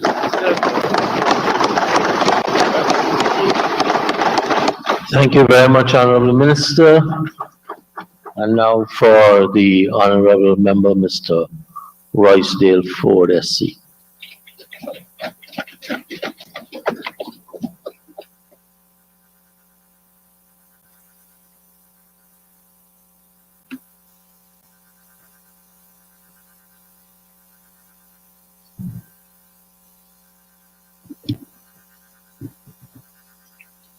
Good afternoon, Mr. Speaker. Good afternoon, all. In this season of Venezuelan aggression, I rise as a citizen of Guyana, ever more conscious of the role of the National Assembly in Guyana's body politics and that of every stakeholder vested in Guyana's interests. I rise conscious of how much the Guyanese people are counting on us, their elected representatives, to protect them and this beloved land from invaders. It is the duty of all of our political leaders to speak with one accord, to reassure all Guyanese, irrespective of race or political association, that they are valued, and it is our honor and privilege to protect, serve, and further the real interests of all. We are living in very serious and opportune times. How we navigate both realities will assert the Guyanese aspiration of one people, one nation, one destiny, or falling to the wayside, the consequence of self-serving leadership. In other words, would history record us in this moment of time swimming together or separately, uncaring whether we sink each other because we have not yet learned to appreciate that our lives and destiny are intertwined? While the naysayers may say otherwise, I paraphrase the sage advice of the Reverend Dr. Martin Luther King, that we must learn to live together as brothers and sisters, or we will together perish as fools. We meet today to address the motion of Venezuela's continuous saber rattling, the presumptuous lawlessness to think that we're going to sit silent and to allow them anywhere near our land and waters that are ours by right, as determined by the 1899 Arbitral Award and the International Law of the Sea. Mr. Speaker, consequent upon the Treaty of Washington in 1897 and the Arbitral Award of October 3rd, 1899, the boundary between what was then British Guyana and Venezuela was settled, and a boundary commission appointed comprising two British commissioners, Messrs. Perkins and Anderson, representing the British government, and two Venezuelan commissioners, Senores Abraham Terrado and Elias Toro, representing the Venezuelan government. The task of the commission was to demarcate on the ground the line of the boundary established by the Arbitral Award and to state it with clarity on an agreed map. The resultant borderline or boundary line was surveyed by the Commission between November 1900 and June 1904 and was set out on a map, an extract from which had been circulated to the honorable members and signed by the commissioners at Georgetown, British Guyana, on the 7th of January 1905. On the 9th of January 1905, a report was submitted by Mr. Perkins, the senior British boundary commissioner, to his principals and published in the official records of British Guyana for that year. It should be noted that two identical maps were drawn and jointly signed, one for the government of His Britannic Majesty and the other for the Venezuelans, containing all the enumerated details relating to the demarcation with a clear specification of the boundary line according to the Arbitral Award of Paris. On the 10th of January 1905, the British and Venezuelan commissioners signed a formal agreement at Georgetown, referring to the map previously signed by them and endorsing its accuracy and authenticity. Guyanese know on December 3rd that the Venezuelans will go to the polls to vote on 5 questions, which are paraphrased from our point of view. 1, do the Venezuelans agree to reject by all means the boundary line drawn by the 1899 Paris Arbitration Award, which gave Guyana Essequibo? Do the Venezuelans support the 1966 Geneva Agreement as the only valid legal instrument to reach a practical and satisfactory solution to Venezuela and Guyana regarding the controversy over the territory of Essequibo? Thirdly, do the Venezuelans agree with the misguided historical position of not recognizing the jurisdiction of the International Court of Justice to resolve the territorial controversy over Essequibo? And fourthly, do the Venezuelans agree to oppose Guyana's claim to dispose of our sea consistent with international law? And fifthly, do the Venezuelans agree with the creation of Guyana Essequibo state and the development of an accelerated plan for comprehensive care for the current and future population of our territory, which includes, among other things and others, the granting of citizenship and the identity card of Venezuela in accordance with the expired Geneva Agreement and violation of international law to covet the land which does not belong to them? Mr. Speaker, these questions represents Venezuela's latest unilateral act, the latest unilateral act in a long history of Venezuela's violation and disregard of treaties. The second question of the referendum seeks to state that the Geneva Agreement of 1966 is the only binding and valid agreement for the resolution for this controversy. We state that the Treaty of Washington and the arbitral award is the full, perfect, and final settlement of the controversy surrounding Essequibo. Let us remember that Venezuela has repeatedly breached the Geneva Agreement and rebuffed efforts by Guyana to engage in bilateral talks with Guyana. Venezuela, in respect of the mixed commission established on the Geneva Agreement, has occupied half of the island of Ankoko in the middle of the Cayuni River in breach of this agreement. They've organized within the territory of Guyana clandestine meetings with indigenous chiefs, citizens of Guyana, in an unsuccessful attempt to delude them into supporting resolutions backing Venezuela's claim. And we have mentioned today, they have published in the London Times a paid advertisement saying that she would not recognize any development concessions in the Essequibo region. And they have sought to annex by presidential decree a 9-mile belt running along the coast of Essequibo of Guyana and extending within 3 miles of it. Our governments, particularly of which our party formed, on the 28th of June 1968 and the 18th of July 1968, rejected and rebuffed the Venezuelan efforts to take control of our lands by submitting to them notes of protest. Mr. Speaker, in these circumstances, Guyana cannot engage in any further bilateral and similar talks.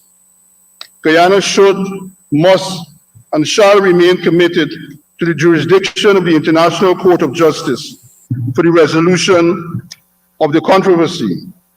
The people of Guyana deserve no less. The sun of Guyana sets in the Essequibo. There must be no further prolonged attempts by Venezuela to fabricate an eclipse of the sun of Guyana. Venezuela's increasing aggression is not only misplaced, but devoid of legitimacy. Even as we acknowledge these, we cannot ignore, in a world where might could supersede right, small nations such as ours must navigate these murky waters sensibly. Young Guyana, going back to 1965, has been unwavering in its commitment to abide by the 1899 arbitral award that settled the territorial dispute between then British Guyana and the Bolivarian Republic of Venezuela under the colonial leadership of Britain. Guyanese recall the presence of Premier Forbes Burnham during the 9th and 10th December 1965 at a high-level meeting with the Venezuelan Foreign Minister and the British Secretary of State for Foreign Affairs, addressing the 7th November 1965 communique signed by representatives of Venezuela and Britain, along with a representative from British Guyana, to quote, find satisfactory solutions for a practical settlement of the controversy which had arisen as a result of the Venezuela contention that the 1899 award is null and void, end of quote. On the eve of independence, the Forbes-Burnham government pursued a path to resolve this issue through the Geneva Agreement, which the Desmond Hoyt government continued, and on expiration in 1990, pursued the good officer process, which lasted until 2017. In 2018, the David Granger Moses Nagamutu government approached the International Court of Justice, committed to the principle of peaceful resolution. This serves to remind us all, particularly the young Guyanese, who may be unaware or were led to believe differently, that any government the People's National Congress has been part of has consistently navigated this situation with due diligence and sense. In or out of government, the PNC remains committed to protecting and defending Guyana's sovereignty through peaceful and judicious means, legal and diplomatic. 55 years ago, the 12th of July 1968 to be exact, the then leader of the People's National Congress and the Prime Minister Forbes Burnham stood in this very National Assembly and said, and I quote, I cannot tell you with any certainty where this will lead, this ill-advised course of action on which the government of Venezuela has embarked. We must be prepared, however, for further and even more aggressive demonstrations of international lawlessness from the government of Venezuela. We need all our courage and our strength to withstand these efforts to break the will and despoil our land. Venezuela has made her intention clear to seek relentlessly to impose the yoke of colonialism on a young and small nation that has only recently succeeded in freeing itself from the tutelage of another imperial power. He continued, we have no quarrel with the Venezuelan people, but we shall not lack courage or resolve in resisting aggressive demands of a Venezuelan government that is prepared to defile the traditions of Bolivar and to flout the precepts of hemispheric and world order and security. In our stand for survival, we shall call upon the conscience of all peace-loving people to speak out in our cause, and we shall need all our unity as a people, so that your voice may be heard in all the corners of the world and in the 11 councils of the world's institutions of peace. End of quote. When Mr. Burnham uttered those profound words that echo today in the halls of this building, he was addressing Guyana's statement on the Venezuelans' decree that purported to plan to annex part of the territorial waters and the contiguous zone of Guyana as part of Venezuela, lying along the coast of Guyana between the mouth of the Essequibo River and the Winey Point. We're here more than a century later, facing a threat of no lesser magnitude, and we cannot pretend that this issue is not a clear and present danger to every citizen of this beloved home and abroad. We are here a century later, more than a century later, after the arbitral award. Mr. Dave Martins captured in a song who we are as a people. I quote, we are a peaceful people. Struggle as we struggle. We don't look for trouble, just ask around. But when outside faces from foreign places talk about taking over, we ain't backing down. Again today, we fire this verbal warning shot to Venezuela. As a citizen, a parliamentarian, and a proud member of the PNC, I join with my colleagues in the APNU-AFC and every Guyanese to reaffirm the position taken by the PNC historically and in these times, all Guyana, in its present configuration, belongs to all of us.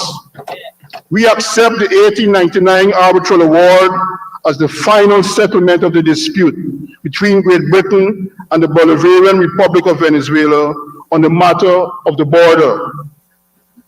At the same time, all Guyanese are relieved to hear similar affirmation from the People's Progressive Party and the repudiating of any idea and any possibility of giving up a blade of grass, the consideration of an offer to Venezuela of a channel to the sea, or anything for that matter that could be construed as unpatriotic and threatening to our territorial integrity. I remind this House that the PPP leader and leader of opposition, Dr. Jagan, in his contribution on the 1968 resolution passed in this National Assembly on the 12th of July 1968 said, and I quote, "In the resolution, we would like to state that we agree that the Venezuelan decree should be considered a nullity, that the decree is a threat of aggression, and that the implementation of the decree should be considered an act of aggression. We are called upon by the government to approve of the government taking all necessary steps to secure the territorial integrity of Guyana. As I've said before, our position on this question is clear, quite clear. We made a point years ago. We put it in a nutshell when we said, not an inch of territory. I look over the seat of the person who now leads Dr. Jagan's party, and sometimes I wonder whether Dr. Jagan will know his party, support the view of the present leader who stunned the nation on the 23rd of October 2015, when he announced at a press conference that his party and government were considering to offer Venezuela a channel to the sea. How much more disturbing could such be a possibility in the face of the 1968 resolution passed by this House, rejecting and rebuffing a resolution of the government of Venezuela that required the armed forces of Venezuela to impose dominion of Venezuela over the belt of sea? How could that happen in the face of a resolution of this House that resolved to declare that the decree to be a nullity and approve of it being so treated by the government of Guyana insofar as it purports to relate to any part of the sea, including the territorial sea and the contiguous zone adjacent to any part of the coast of Guyana and to any part of the continental shelf forming part of the territory of Guyana.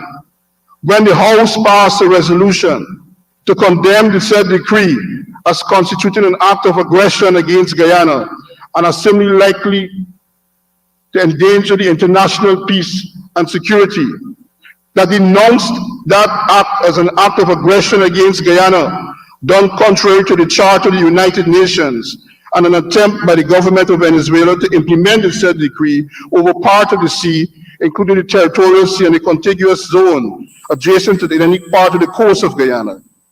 How could it have occurred when the House passed a motion to approve of the government of Guyana taking all necessary steps to secure the territorial integrity of Guyana, including its rights under international law and over the sea adjacent to our coast? Permit me, Mr. Speaker, to remind this House and all Guyana that Dr. Jagan, in that debate, said that we must not only deny Venezuelans radio time, but we must also restrict them in other places. And I quote his declaration, "Let them go home," he said. "Let them go home." It is amazing, Mr. Speaker, that Mr. Shearer will come here this afternoon. The honorable member will come here this afternoon and to present an image that the People's Progressive Party has been a party that has historically been accommodating of migrants. Mr. Speaker, the concerns of the Guyanese people are legitimate. A few days ago, I visited the Haslington area, and the only issue on the minds of the Guyanese people, because of the proximity of this debate, was the situation of Venezuela. And there were concerns about the entry and the unregulated entry, the unplanned permission on migration, and the almost open facilitation of a number of persons from Venezuela coming into this country. Mr. Speaker, there could be no denial that the infrastructure of Guyana can't support that sort of migration. Whilst the Honorable Teixeira speaks of a very progressive position, obviously, comparing what Dr. Jagan said to now, the Honorable Member did not capture the reality of what is happening in Guyana. One of the very first acts of the current PPP government was to impose a visa restriction against Haitians, persons who are entitled to the free movement of travel within CARICOM. Mr. Speaker, though we join this government, which is our right to do so, and is our obligation to do so, to stand and defend our country against Venezuela, I wish to remind this Honorable House, Mr. Speaker, that in the course of my budget presentations in 2020 and 2021, I said the same thing using exactly the same phrase. And this is what I said. Completely overlooked again in the budget speech is the need for a comprehensive citizenship, immigration, and border policy. I said it, Mr. Speaker. Today, even in the stage that we are in the face of this crisis, this government has failed to bring before us legislation to govern immigration and access in this country. I reject as acceptable, Mr. Speaker, for the Honorable Member Teixeira to give us this sort of laissez-faire approach that anybody could simply cross into our country and somehow we have to accept and bear it. She acknowledged, Mr. Speaker, she acknowledged that Guyana is not a signatory to any convention on migration. Trinidad is not and Tobago is not a signatory to any convention, and they are just sending back home the Venezuelans. I believe that this matter needs to be addressed. The brushing of it onto the above and off the table, onto the carpet, vacuum it out, is not sufficient. It does not address the concerns of the Guyanese people on a very important issue. Mr. Speaker, the National Assembly must therefore be unanimous in conviction and purpose on the Venezuela-Guyana border controversy. All and any doubts must be removed that successive governments and the people of Guyana, including the PPP, are not engaged in any nefarious or questionable activities that compromise Guyana's interests. Guyana deserves a peaceful and lawful resolution of this controversy, as led by the Burnham government, to where the matter is presently before the ICJ, as placed by the Granger-Nagamutu government. The people of Guyana must hold their elected leaders accountable to this, failing for which will be complicit with any action taken by this government or any other government that does not serve the interests of the nation and its citizens. The last thing, Mr. Speaker, we who are alive today would want is a repeat of the Malay Provost situation. The lawyer who represented Venezuela in the arbitral tribunal and reportedly requested after his death the release of a 1944 memorandum attacking the 1899 arbitral award on an allegation that the award was a political deal between Britain and Russia. Whilst Malay Provost contention could not be further from the truth, given the 1897 treaty that formed the basis for the award, both Venezuela and Britain agreed, and I quote, to consider the result of the tribunal as a full, perfect, and final settlement of all the questions referred to the arbitrators, end of quote. Nothing from the grave must haunt us. Malay Provost's contention lacks evidence, but is being used by Venezuelans to stir up trouble, which we must be guarded against. Hence, it is important to condemn and relinquish any notion of discussing a deal with Venezuela, because as we sing, we ain't giving up no river that belongs to we. As Forbes Burnham said in 1968 in his budget, in his presentation in this house, we are convinced that justice is on our side, and our case can stand thorough scrutiny from any quarter.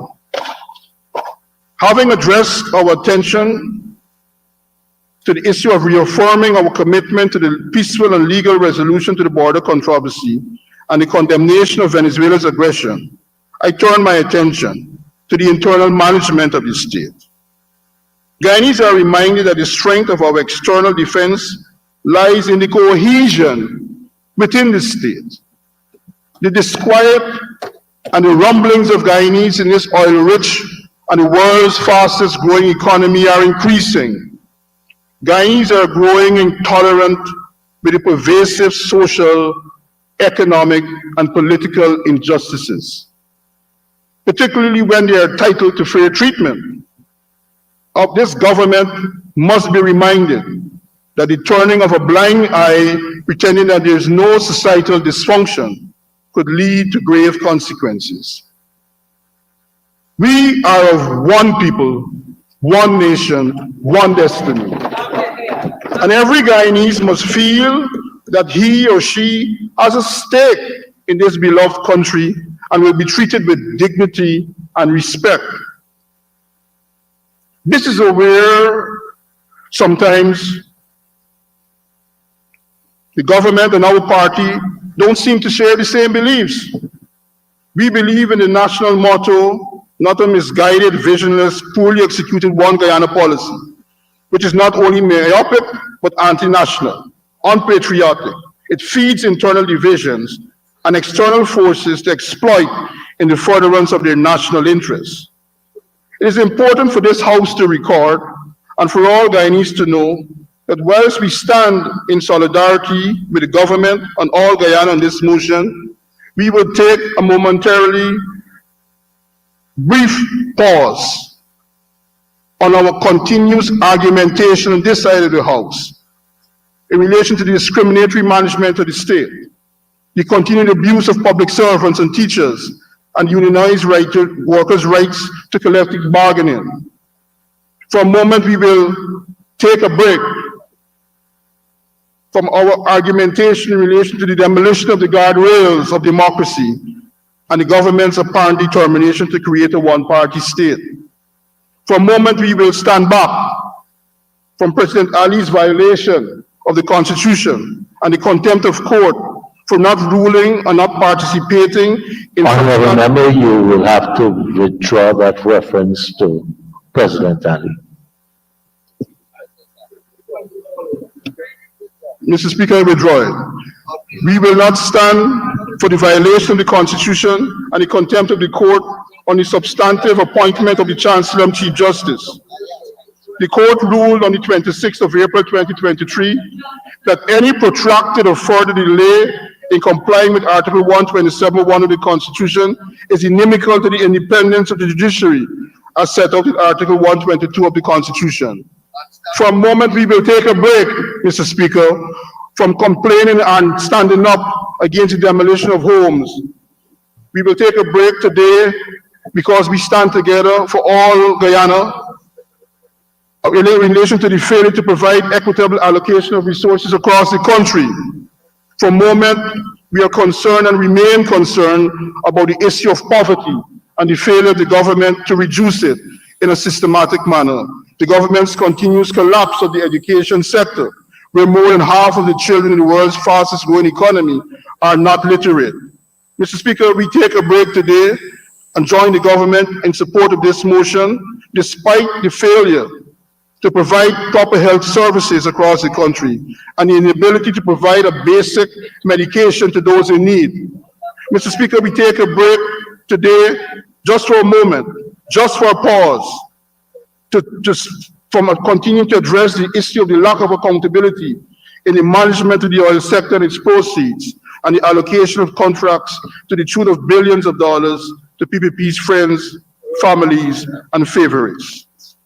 Mr. Speaker, We stand for inclusionary democracy, as outlined in Article 13 of the Constitution, and we demand the inclusion of all stakeholders, organizations, and individuals in the matter of the Venezuela-Guyana border controversy, and every aspect of the management and decision-making process of the state that impact the well-being of the citizens and their representative bodies. To state allegiance, we on this side of the House pledge to cherish and defend all 83,000 square miles and the 53,347.7 square miles of our exclusive economic zone from foes, external, and any who dare to think they can attack us from within. This land and waters are ours. From the Rupununi to the Corentyne, from the green hard forest to the Atlantic waters, this land was made for you and me. Mr. Speaker, we stand united, and all Guyanese are united on the fact that Essequibo is a territory of Guyana. Mr. Speaker, we stand united, and all Guyanese are united on the fact that the arbitral award of 1899 is a full, perfect, and final settlement of this controversy.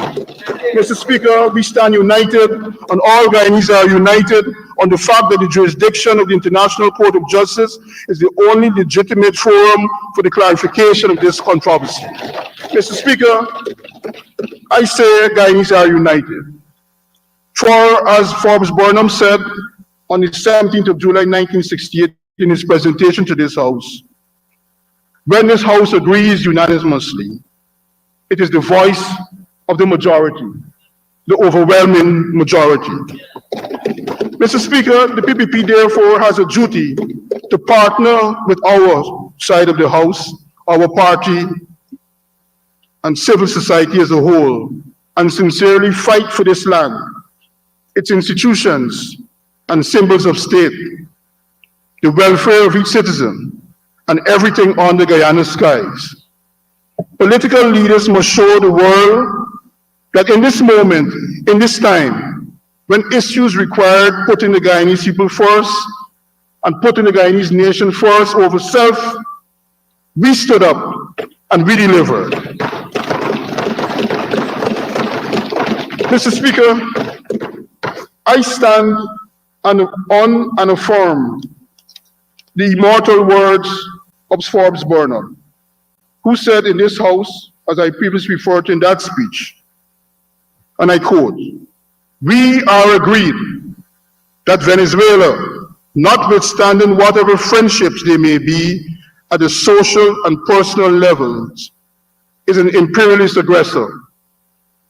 We are agreed on that. Our collaboration in this question is indeed an anti-imperialist exercise.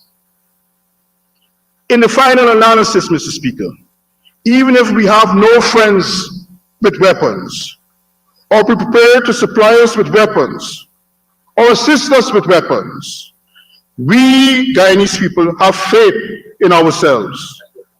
And come to Venezuelans, to every 1,000 blows, we shall be prepared to deal one dead blow. And even if we have to die, we shall not die like hawks, but like men." I thank you very much, Mr. Speaker. Thank you very much, Honorable Member. And now for the Honorable Attorney General and Minister of Legal Affairs, the Honorable Member, Mr. Mahabir Anil Nandlal, SC.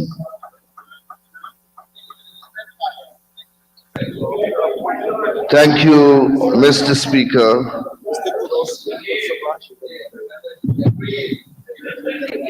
As a Guyanese, as a Member of Parliament, as Attorney General, it is indeed a great privilege for me to be afforded an opportunity to speak on this momentous occasion, on this motion that is of fundamental national importance that is before us today. the tone, the atmosphere, and the climate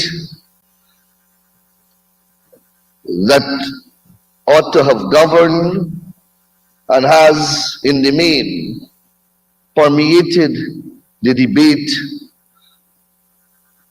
today has been largely fashioned and structured by the importance of the issue at hand, the responsibility and duty that we owe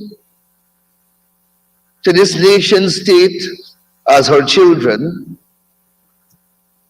and more latterly, born out of an engagement between His Excellency, the President, and the Leader of the Opposition. And if I read the signals correctly, we were supposed to come here and speak in one united voice for the protection of our territorial integrity and our nation's sovereignty.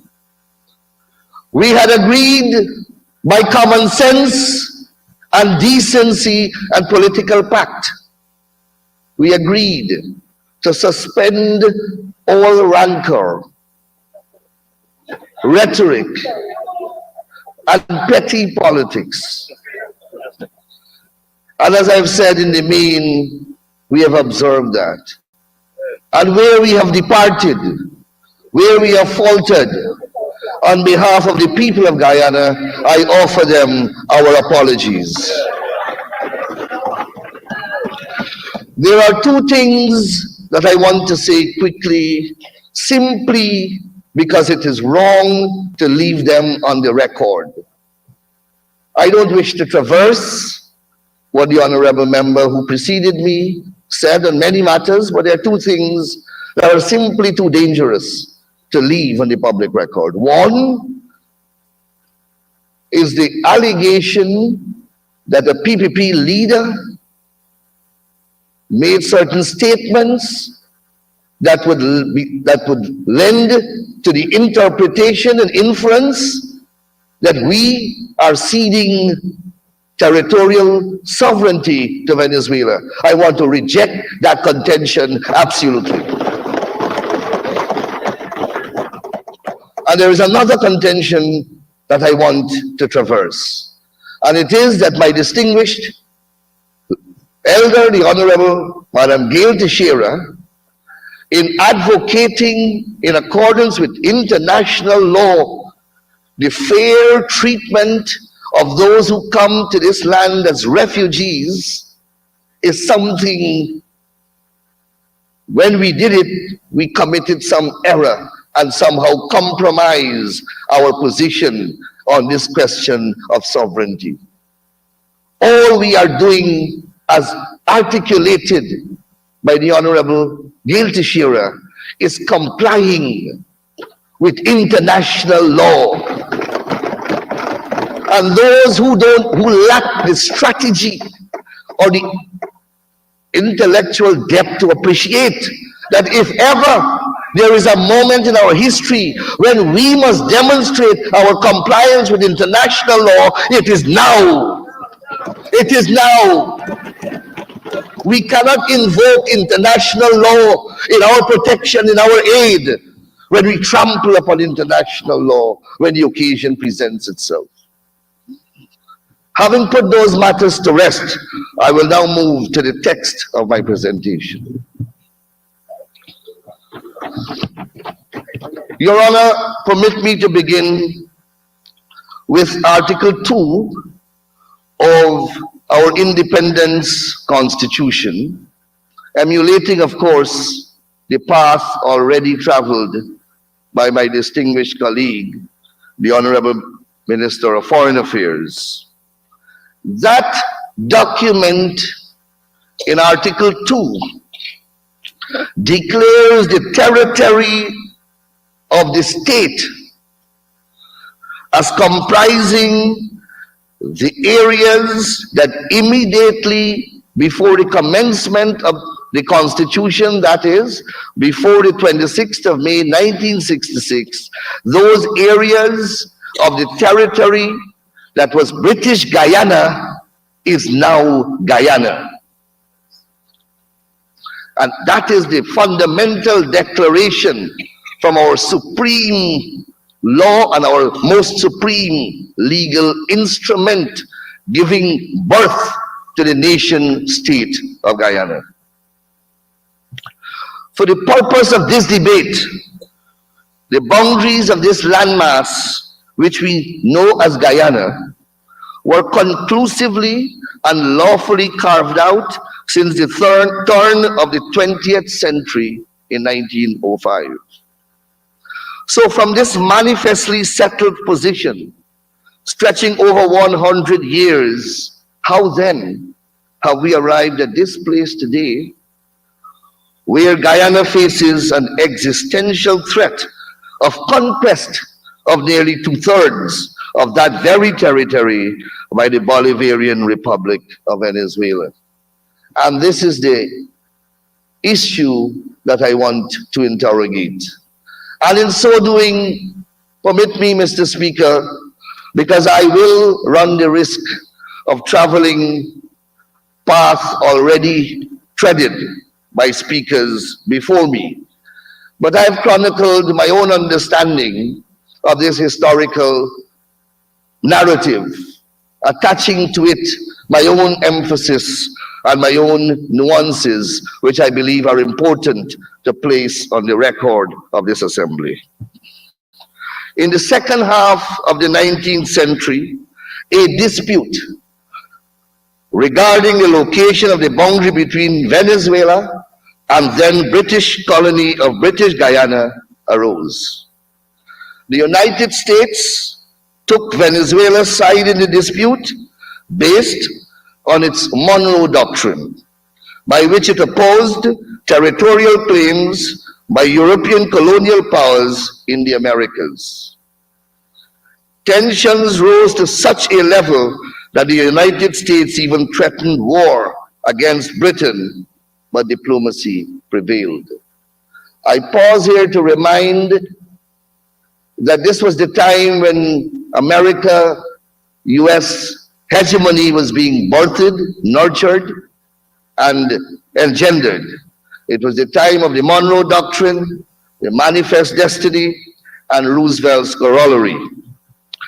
Facilitated by the United States, in 1897, Venezuela and Great Britain concluded an agreement, the Treaty of Washington, by which they agreed to submit the dispute regarding the location of the boundary to binding arbitration before a tribunal of eminent jurists, including the head of the judiciary of the United States and Great Britain.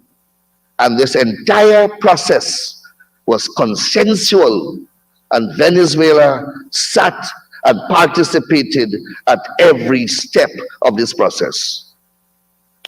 On the 3rd of October 1899, the arbitral tribunal delivered its award, which determined the boundary between Venezuela and British Guyana.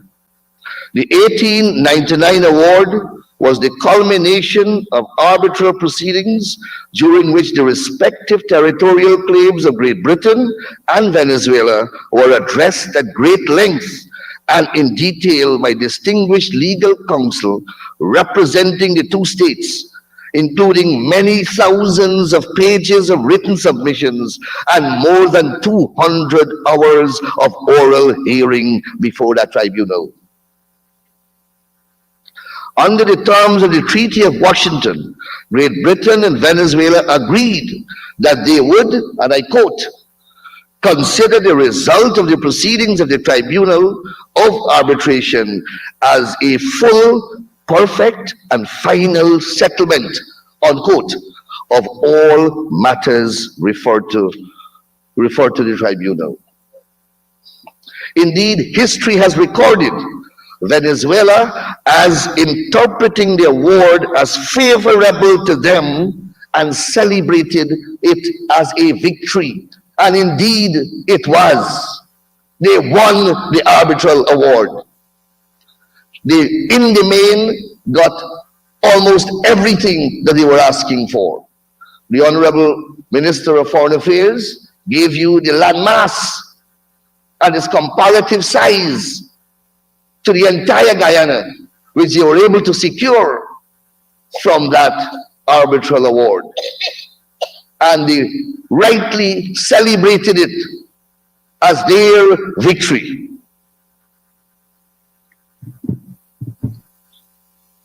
For more than 6 decades after the 1899 award was delivered, Venezuela treated the award as a final settlement of the matter. It consistently recognized, affirmed, and relied upon the 1899 award. Again, I quote, and they keep using the terminology whenever they were prosecuting the case for the award. A full, perfect, and final determination of the boundary dispute with British Guyana.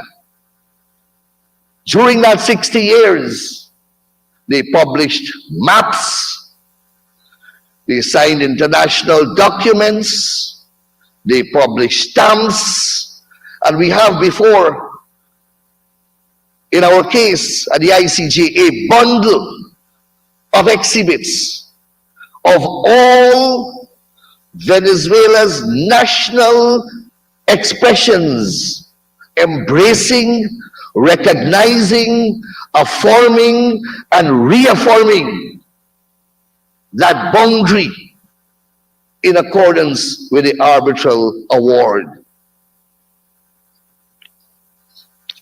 In particular, between 1900 and 1905, Venezuela participated in a joint demarcation of the boundary in strict adherence to the letter of the 1899 award and emphatically refused to countenance even minor technical modifications of the boundary line described in the award.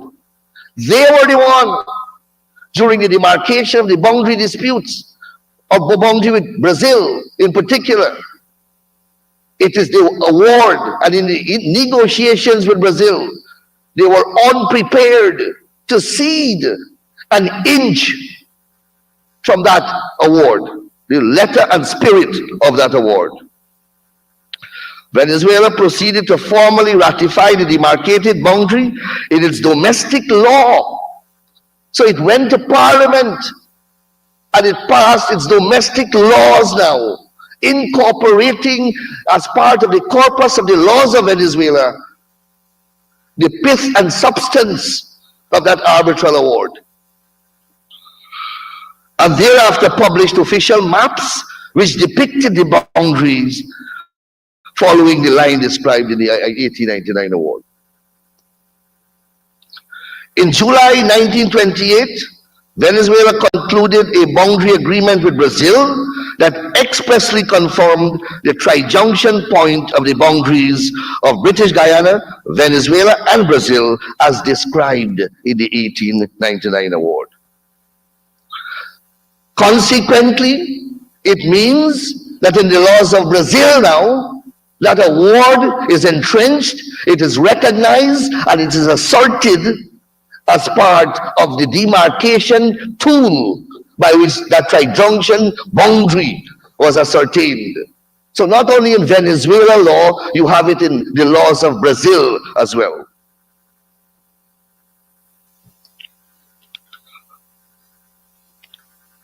As British, so for more than 60 years, Venezuela gave effect to that award and never raised a concern as to its validity or binding effects. 6 decades of positive adherence, both at the national level and at the international level, by any act, whether under domestic law or international law, in any civilized legal system on any part of planet Earth. If a party has committed an act consistently for 60 years, No legal system will allow him to reprobate from that approbated act.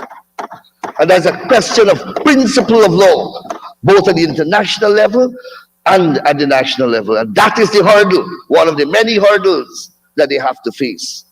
And they have everything that they have done over the past 60 years, over that period, that they now have to undo. How they will do it, I don't know. As British Guyana's independence approached in early 1960s, however, Venezuela abruptly and drastically changed track.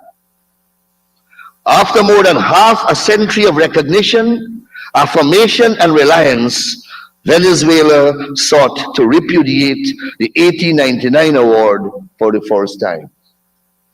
On the basis of that departure from its long-standing recognition of the award, Venezuela began to make far-reaching and aggressive claims that it was entitled to 3/4 of Guyana's sovereign territory. In the decades since Guyana attained independence, Venezuela has continued to advance those claims with increasing menace and in disregard of the impact of its claims on Guyana and the wider region.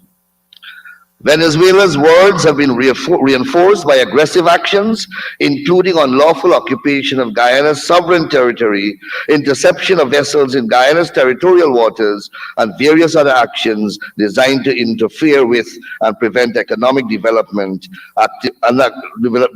activities authorized by Guyana in its territory west of the Essequibo River.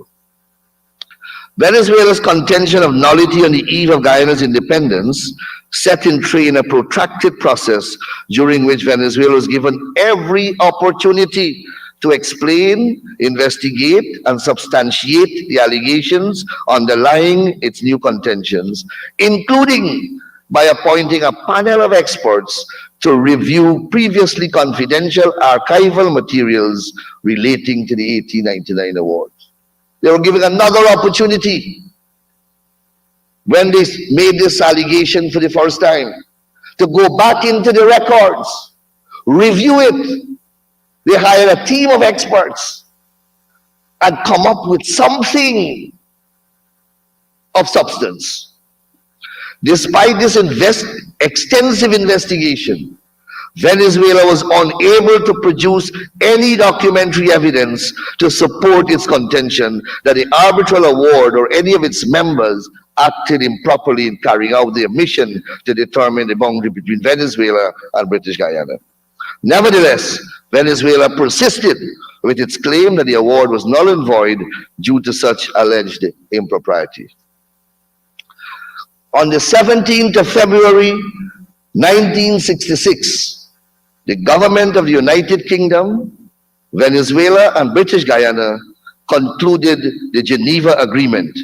This was intended to establish a binding and effective mechanism for achieving a permanent resolution of the controversy arising from Venezuela's repudiation of the 1899 award. And I'll come back to the Geneva Agreement because we are glossing over this Geneva Agreement. Following, under the auspices of the Geneva Agreement, a mixed commission was established for the purpose of seeking satisfactory solutions for the practical settlement of the controversy arising from Venezuela's contention of nullity. The mixed commission held numerous meetings during its 4-year term between 1966 and 1970, but was unable to make any progress towards the settlement of the controversy. Following a 12-year moratorium between 1970 and 1982 and a 7-year period of consultations on the means of settlement between 1983 and 1990, the parties then engaged in a 27-year good office process under the authority of the United Nations Secretary General between 1990 and 2017, including a 1-year enhanced mediation process. Once again, all these processes yielded no significant process towards the resolution of this controversy. Venezuela has been afforded ample of time and opportunity to explain and substantiate its contention of nullity under the various procedures established under the Geneva Agreement.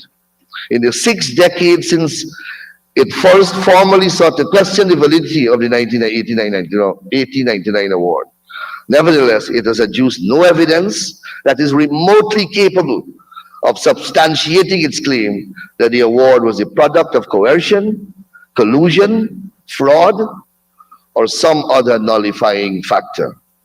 On the contrary, the evidence overwhelmingly confirms what Venezuela itself accepted more than half a century, namely, the 1899 award was lawful, conclusive, and binding delimitation of the party's boundaries.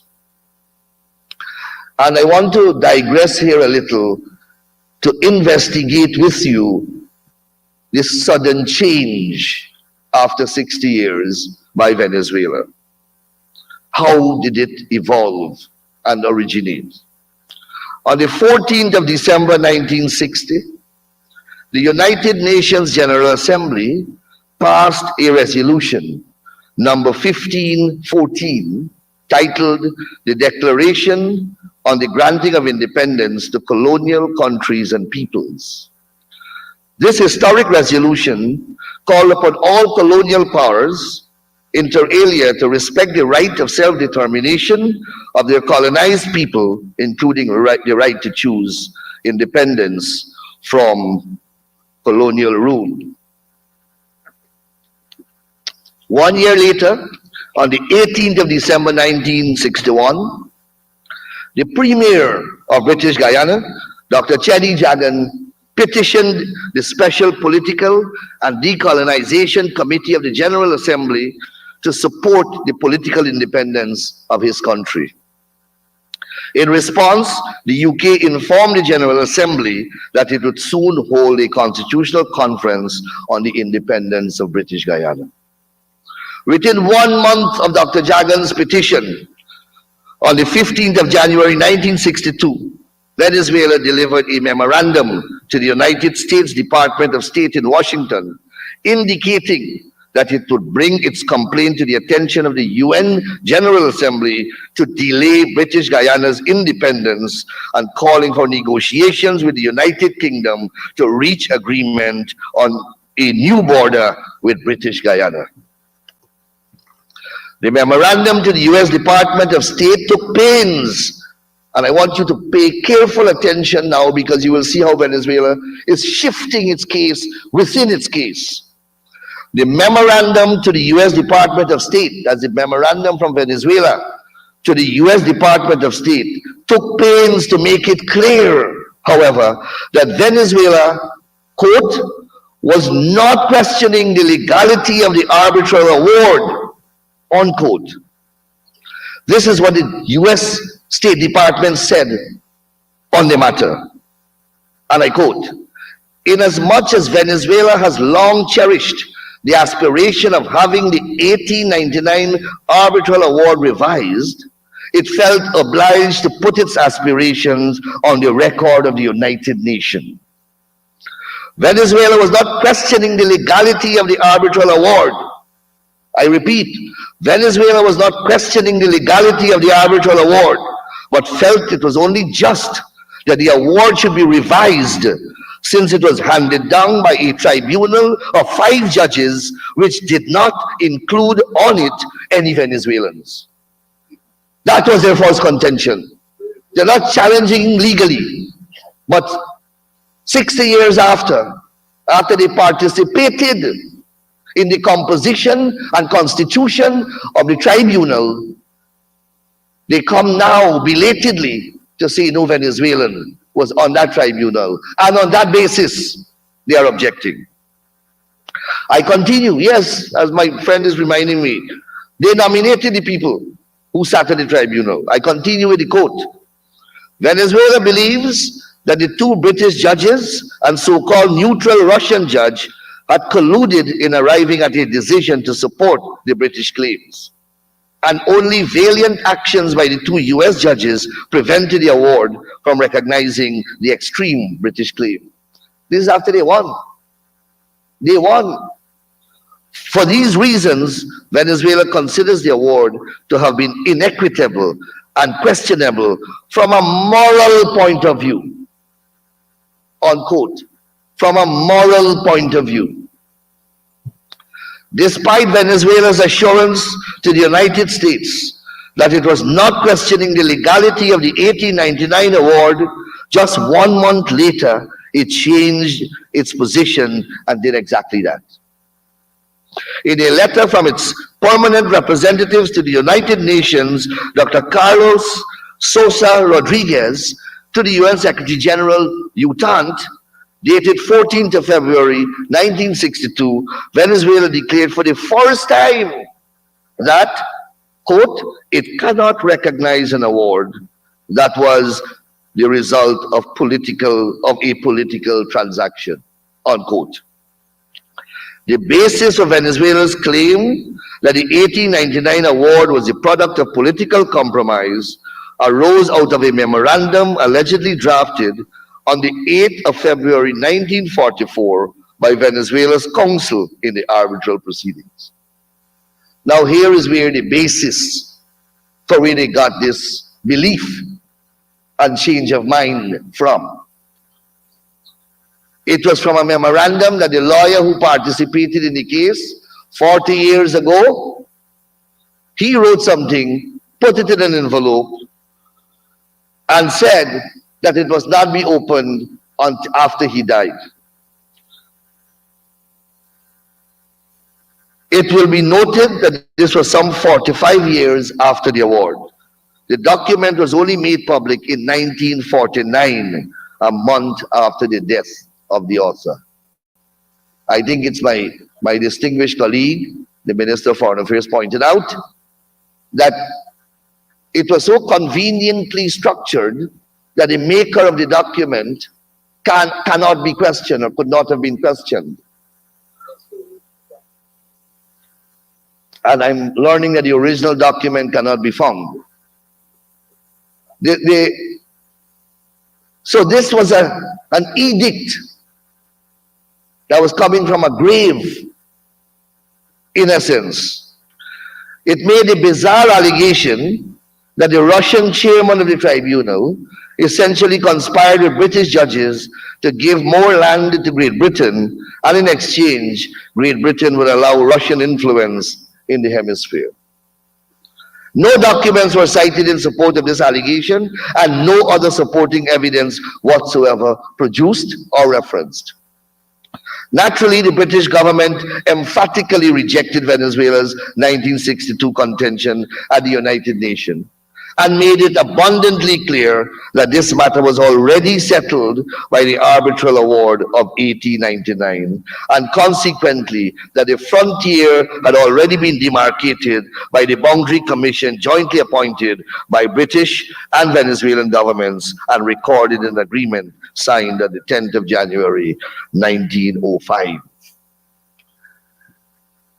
The question that one may ask now is, if this was a settled question, if this was a settled position of Great Britain, why then did it sign another agreement in Geneva on the 17th of February 1966? And I want to dilate a little on that issue. The Deputy Permanent Representative of the United Kingdom at the UN, Mr. Colin Crowe, not Kroll, Colin Crowe, who dealt with the matter, made it abundantly clear on repeated occasions that the British government did not accept that there was a boundary dispute, as it considered the matter conclusively and perfectly settled by the arbitral award. So going into the Geneva Agreement now, I want to paint what I understand to be the mindset of the British government. This is on the eve of us attaining independence. So it was the British government acting on our behalf. And it is important that we understand the minds of the parties when they were going into the Geneva Agreement, and that will inform our interpretation of the language expressed. Because when you interpret any legal instrument, the purpose of the interpretation is to understand the intent of those who made it. And I'm trying to dilate a little here to explain the mindset of the gentleman who negotiated the agreement, the Geneva Agreement, and did the preparatory work to the signing of the agreement. However, British Guyana was proceeding to independence, and Britain feared that given Venezuela's change of position, a new and independent Guyana would be vulnerable to a military seizure of its territory by a far superior Venezuelan armed forces. And that was not an unreasonable and unjustifiable fear at that time. It is in those circumstances, and while maintaining most resolutely that Venezuela's claim was entirely without merit, that Mr. Crowe made a proposal to the UN for a peaceful resolution of the controversy. Crowe made it clear that this was not, I quote, an offer to engage in substantive talks about revision of the frontier, unquote, as this had been settled by the arbitral award in 1889. Instead, he explained the British's offer was intended only, and I quote again, to dispel any doubts which the Venezuelan government may still have about the validity or propriety of the arbitral award. It was really to investigate the circumstances of the award, not the text. We have gone much further. We have submitted the entire thing to the United Nations for review. So magnanimous we have been as a nation state. In short, it is common knowledge that the Geneva Agreement outlines several processes for engagement. It is common knowledge that several of these processes were activated but yielded no success. It is in these circumstances that the government of Guyana invoked Article 4 of the Geneva Agreement. In short, this article prescribes that if the channels employed did not bring a resolution of the dispute, then the UN Secretary General can recommend any of the processes laid out in Article 33 of the Charter of the United Nations. It is in the exercise of this power, upon the request of the government of Guyana, that the UN Secretary General refer the controversy to the International Court of Justice, the principal judicial arm of the United Nations, for resolution. And that is where the matter remains up to now.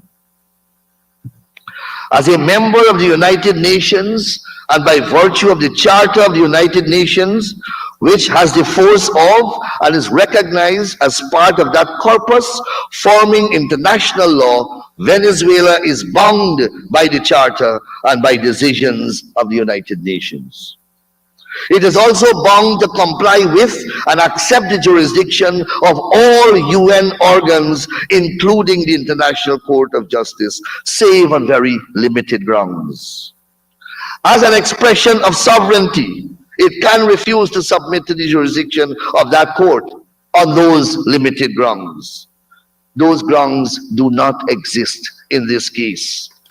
It is for this specific reason that the court chose to hear arguments on jurisdiction in limine before proceeding to deal with the merits of the case. The court was very careful.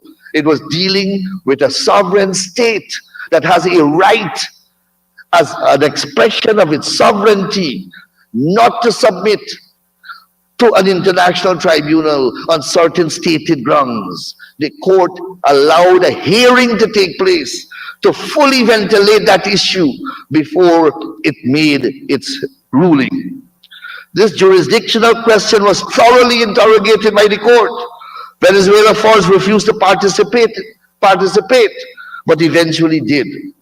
And in a ruling delivered in December 2020, the court made it abundantly clear that it has jurisdiction to hear and determine the case. And that concluded whatever ability Venezuela had not to subject itself to the jurisdiction of the court. Once the court makes a ruling, Venezuela is bound under international law by it. Perhaps Venezuela recognizes that its case at the court is hopeless. Faced with that very real prospect and an impending general elections in an environment of great economic depression and resultant social chaos, the Maduro administration has chosen the controversial referendum as a silver lining in the dark clouds hanging over that society. In the meanwhile, Guyana continues resolutely upon its reliance on international law and the process engaged at the International Court of Justice.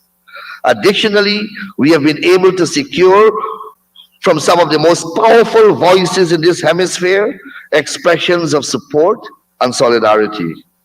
These have come from the United States, the United Kingdom, the Caribbean community, the Commonwealth, the Organization of American States, the European Union, Brazil, etc. I just returned from the Interparliamentary Union, the largest assembly of parliaments in the world, and there the speaker and the clerk were also there, and my sister Dawn Hastings, and we received expression of support from dozens of parliaments across the globe.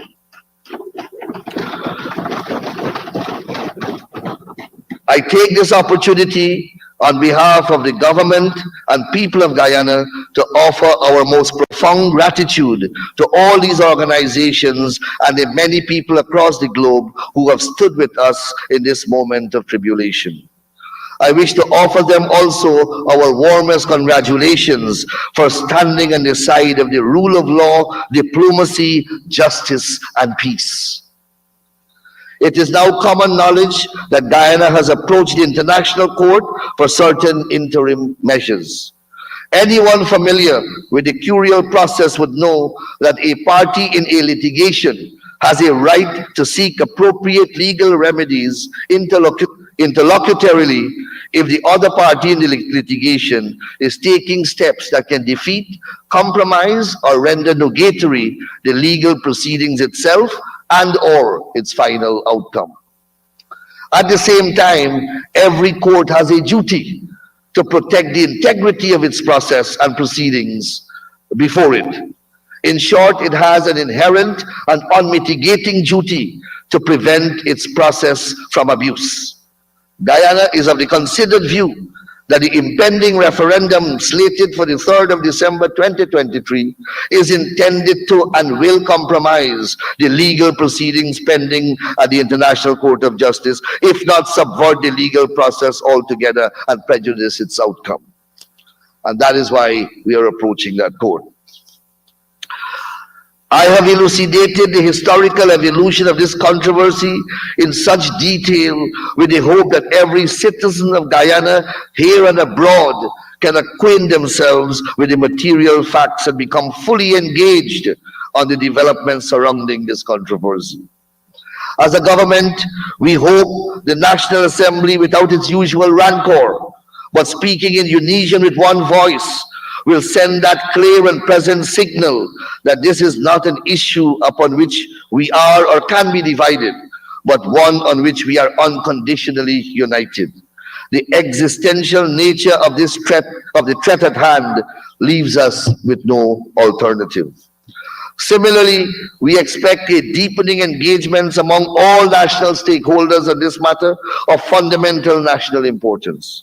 What is at stake here is our nation's sovereignty. By Article 9 of our Constitution declares that sovereignty belongs to the people. It therefore means that we, the people of Guyana, are at stake, and so is our country. In our short history as a nation state, if there was ever a time to transform the words of our national pledge, our national anthem, and our national songs into action. That time is now. That commitment which we make every time we sing our national anthem must reverberate into actions across this land. I quote, "Dear land of Guyana, to you will we give our homage, our service, each day that we live. God guard you, great mother, and make us to be more worthy our heritage, land of the free," unquote. Before I conclude, I must issue a cautionary admonition to all our citizens. Be careful with what you say and do, in particular on the social media. Irresponsible publication will only increase existing tensions. While we must stand strong in the expression of our patriotism, we must not commit acts which can be viewed as provocative. Neither must we ill-treat our Venezuelan brothers and sisters among us. In the main, they are here simply to pursue a better life. I end with a quote from our national poet, Martin Carter, who said, "All are involved, all are consumed." I support absolutely and fully the motion that is on the floor. Thank you very much. Thank you very much, Honorable Attorney General. And now for the Honorable Prime Minister, the Honorable Brigadier Mark Phillips.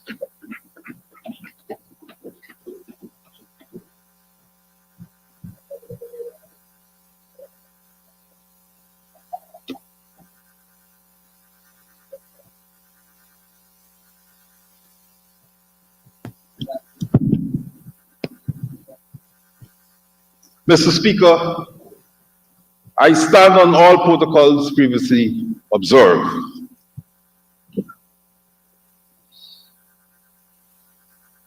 I stand before you today to address a critical matter of concern facing our country.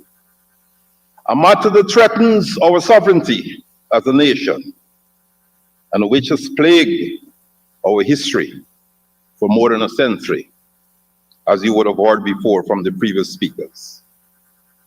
The continued unlawful and baseless claim by Venezuela to more than 2/3 of Guyana's national territory. A claim that goes directly against the 1899 arbitral award between British Guyana and Venezuela.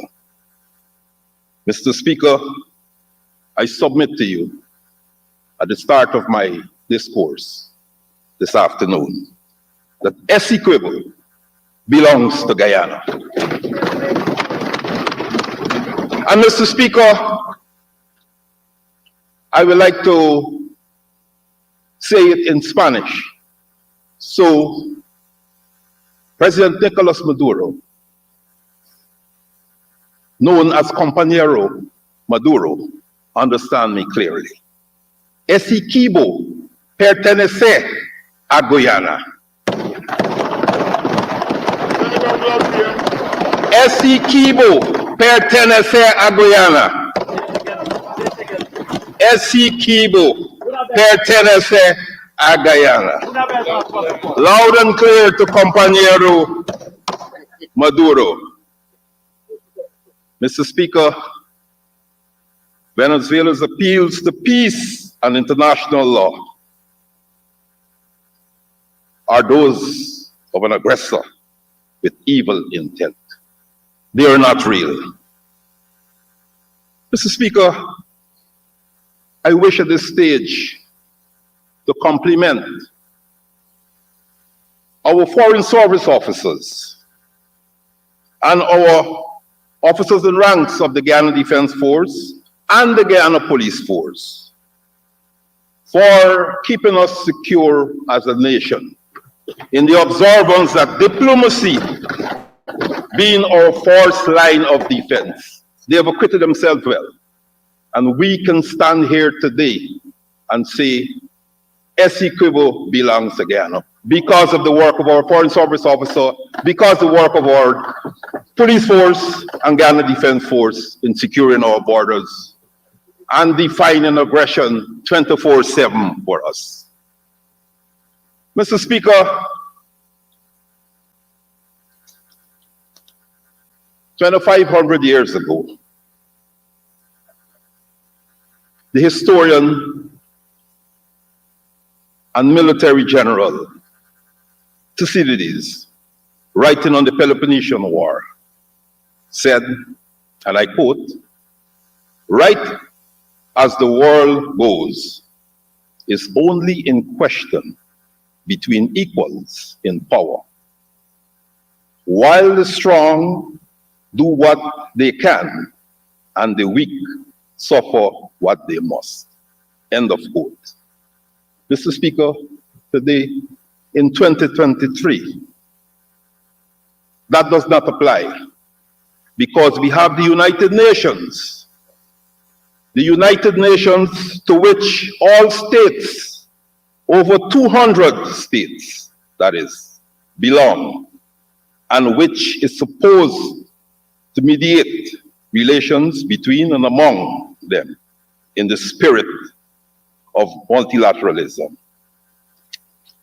Mr. Speaker, as we all know, the story of this controversy is long and arduous. Still, despite Guyana's consistent attempts to cooperate and act with diplomacy and integrity as a nation and follow international standards with regards to settling this controversy, the continued attempts by the Bolivarian Republic of Venezuela to disrupt our territorial sovereignty and threaten the peace and stability of our region must be addressed steadfastly. Mr. Speaker, to be clear, I wish to emphatically condemn the unwarranted and unjust claims by the Bolivarian Republic of Venezuela on our sovereign territory. The international community has rallied behind us, recognizing the injustice we face, and we call upon all nations to support our cause. However, Mr. Speaker, I pause to caution. Today, we are sending a message of unity in the face of a clear and present danger from the Nicolas Maduro government of Venezuela. Mr. Speaker, we must guard against simultaneously politicizing this topic for political gains, which are deemed selfish. If Guyanese are not mobilized around this issue, it becomes a lost cause. Mr. Speaker, our nation has a long and storied history that predates any territorial controversy, any territorial dispute. Our history is lined with the origins of our indigenous people who have inhabited our lands for generations, and the subsequent arrivals of the Africans, Indians, Chinese, Portuguese, and Europeans as a result of the Atlantic slave trade. Mr. Speaker, our sovereignty over this territory means everything to our people, whose ancestors made Guyana their home. Our position is non-negotiable, and it is a fundamental right that all nations must respect. Mr. Speaker, I reiterate that the claims made by Venezuela are baseless and a blatant disruption of our territorial integrity. Our people and our government have endured threats and aggression for far too long. Venezuela has shown inconsistency, as you would have heard from several speakers before, in its commitment to following the 1899 Arbitral Award, which determined the boundary between between Venezuela and British Guyana. Though having treated the award as a final settlement for more than 6 decades.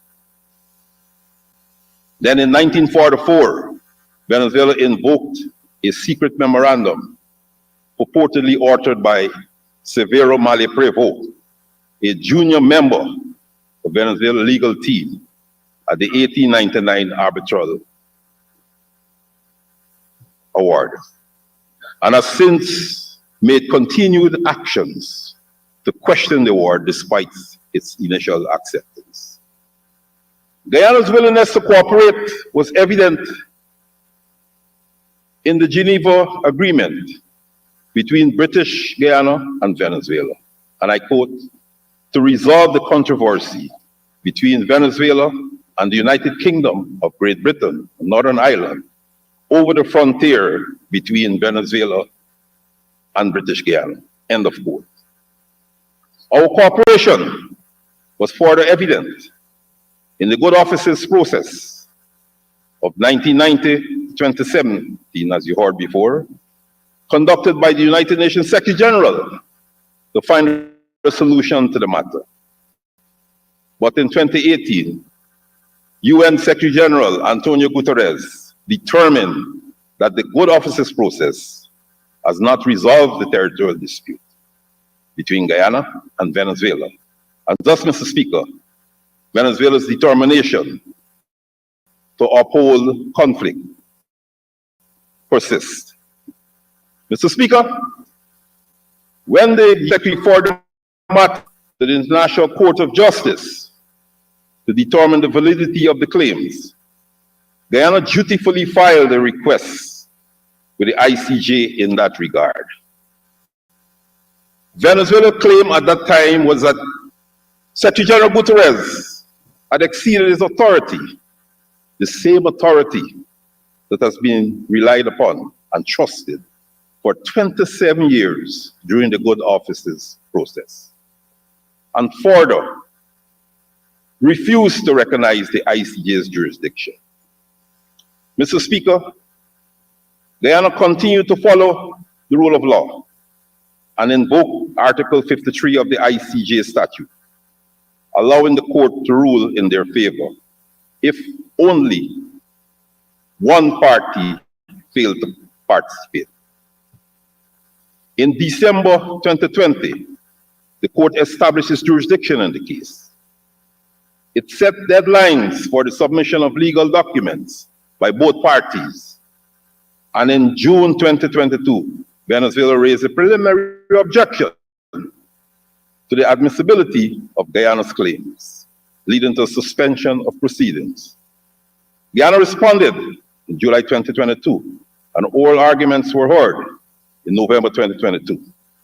On April 6, 2023, the court issued a final judgment, ruling that Venezuela's preliminary objection is admissible, rejecting it by a majority vote, and allowing the court to proceed with the merits of Guyana's claims within specific parameters.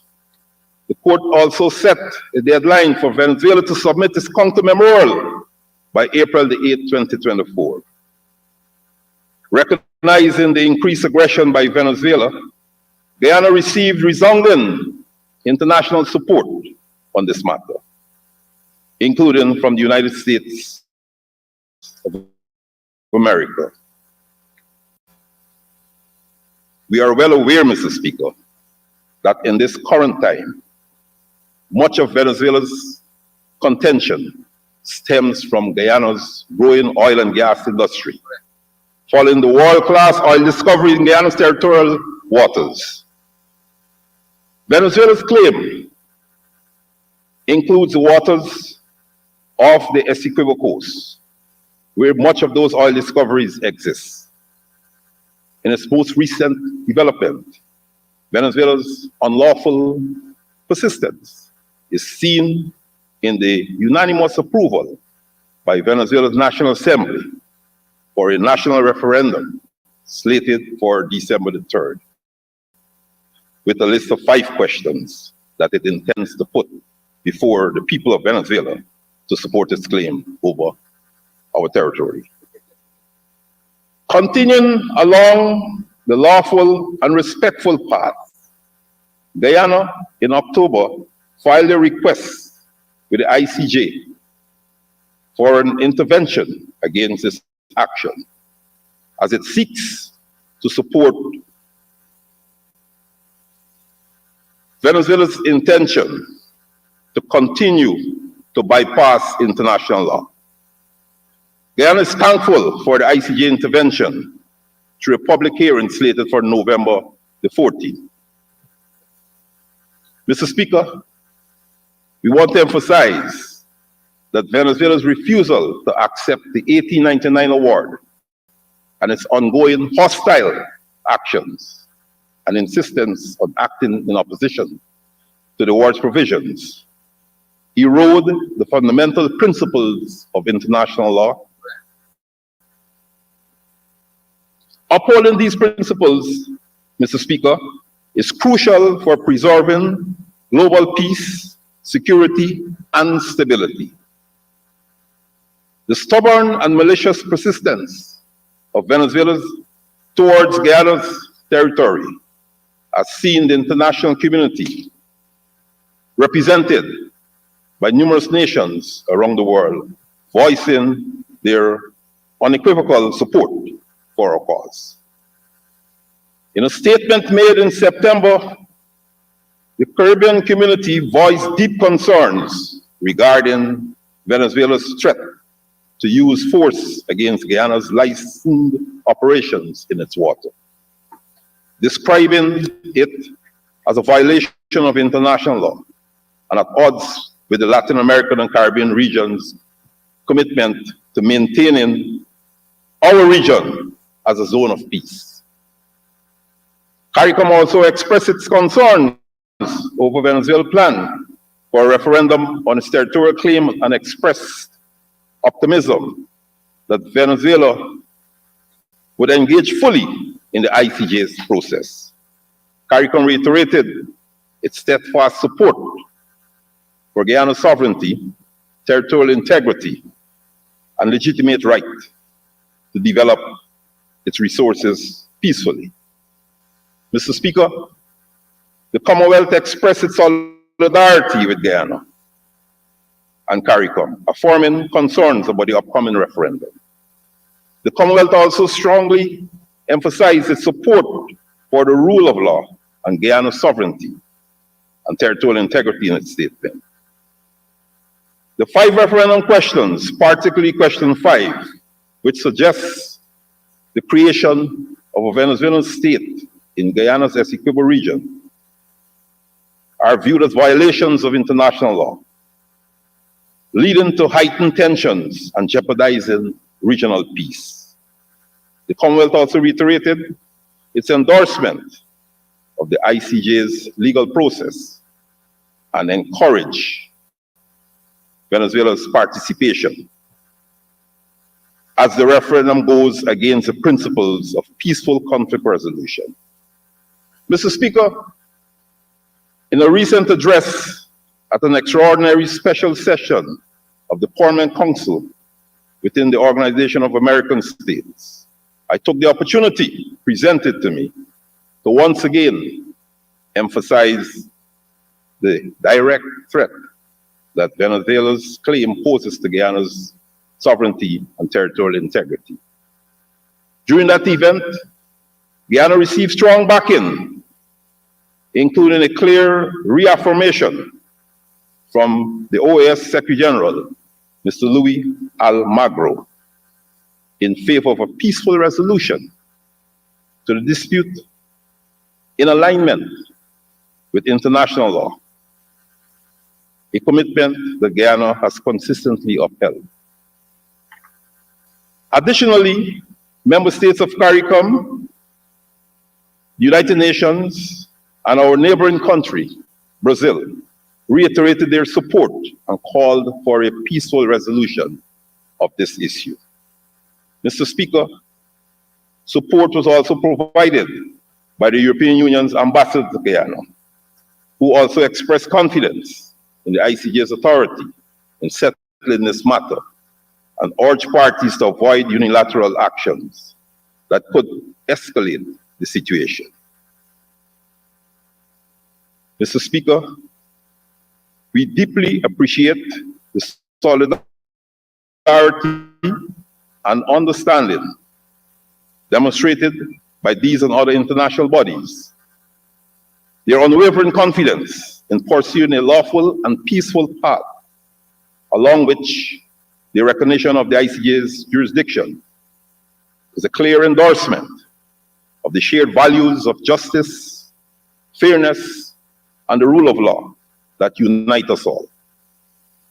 As a government and a nation, we remain steadfast in upholding the sanctity of sovereign borders and the principles governing international relations. Mr. Speaker, we call upon the international community to continue their support for our just cause. We urge all nations to recognize that this issue transcends a bilateral dispute. It's about upholding the international legal order and the principles that bind us. It's about ensuring that justice triumphs over aggression and intimidation. The ICJ, as an impartial and reputable institution, is well equipped to objectively assess the situation and ensure a fair resolution. We maintain our trust in the rule of law and have confidence that the ICJ will uphold the principles of justice and respect for sovereignty. Mr. Speaker, our government's stance on this issue is unequivocal. As articulated in an official statement from our administration, Venezuela's actions represent a blatant violation of the fundamental principles outlined in the UN Charter, the OAS Charter, and general international law. The seizure of Guyana's territory, if allowed, would amount to the grave international crime of aggression. It is essential to understand that neither a government nor its people, under international law, possess the authority to seize, annex, or encroach upon the territory of another nation. International law strongly prohibits such actions. Guyana firmly rejects Venezuela's persistent attempts to undermine the sovereignty and integrity of our nation. Further, Mr. Speaker, I wish to unwaveringly support His Excellency President Dr. Mohamed Irfan Ali's consistent stance on this matter over the past weeks. While we view Venezuela's decision to hold a referendum as a violation of international legal norms, we remain steadfast in our commitment to a peaceful approach to resolving this issue. We maintain our trust in the ICJ, believing that its judgment will align with international law. Most importantly, as a nation and a people, we stand resolute in defending our country's sovereignty and territorial integrity while respecting boundaries and our neighboring nations. We firmly reject any attempts to disrupt peace, and as His Excellency emphasized, we will continue to advocate for the cause of international law to achieve a peaceful resolution. Mr. Speaker, I want to underscore another significant aspect of the collateral damage caused by this issue, its impact on the people. This controversy has given rise to conflicting ideologies among generations in both countries. In Guyana, our education teaches us that the entire 214,970 square kilometers are marked on our map belongs to us. Quite rightly so, and quite rightly so. While in Venezuela, their narrative insists that they rightfully claim nearly 160 square kilometers, comprising more than 2/3 of Guyana's territory. Mr. Speaker, we are witnessing decades of division among our people, resulting in social fragmentation,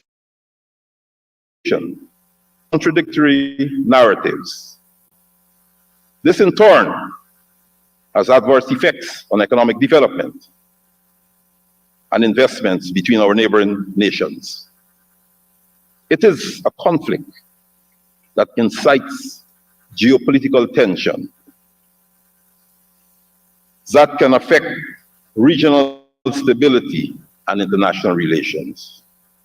Mr. Speaker,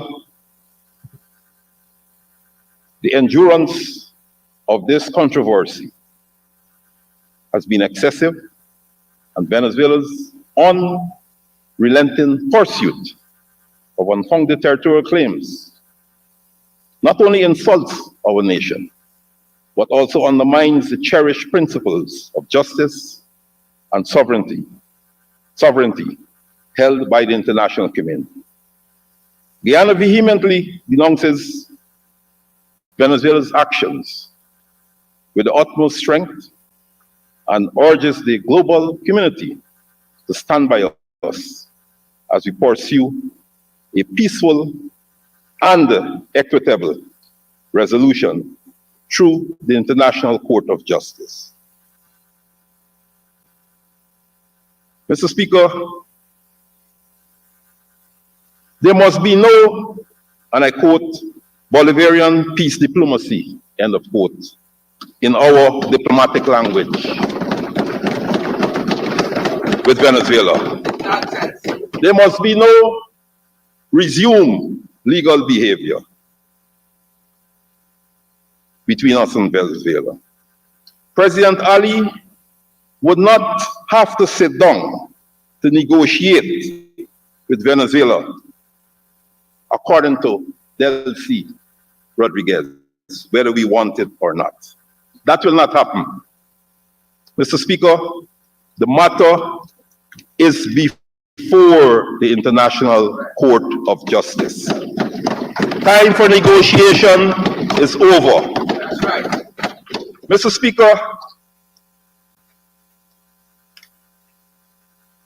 there be no need for any dialogue with Nicolas Maduro, Compañero Maduro.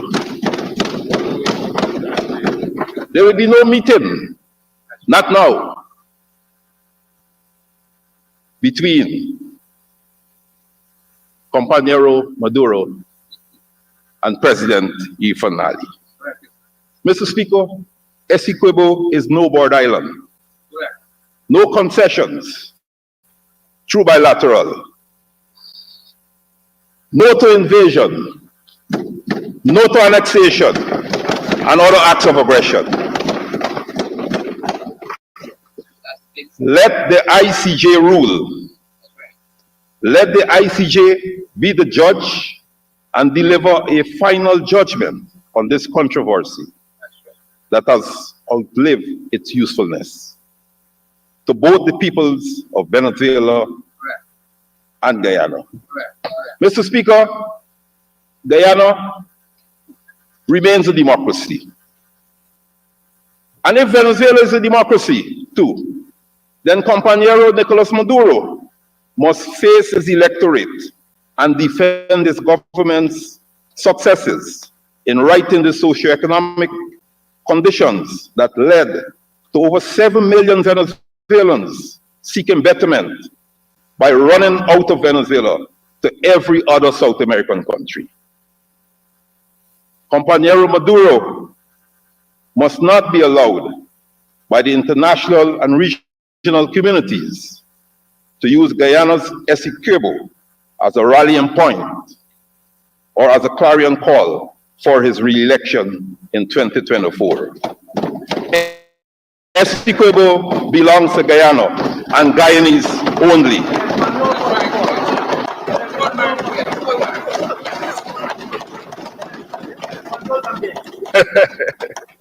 Together, we will secure the triumph of justice and preserve our nation's sovereignty. This is a whole of government approach. In fact, a whole of country approach, as we once and for all defend our territorial integrity and national sovereignty. Thank you, and may the cause of justice and peace prevail. Thank you, Mr. Speaker. Thank you very much, Honorable Prime Minister.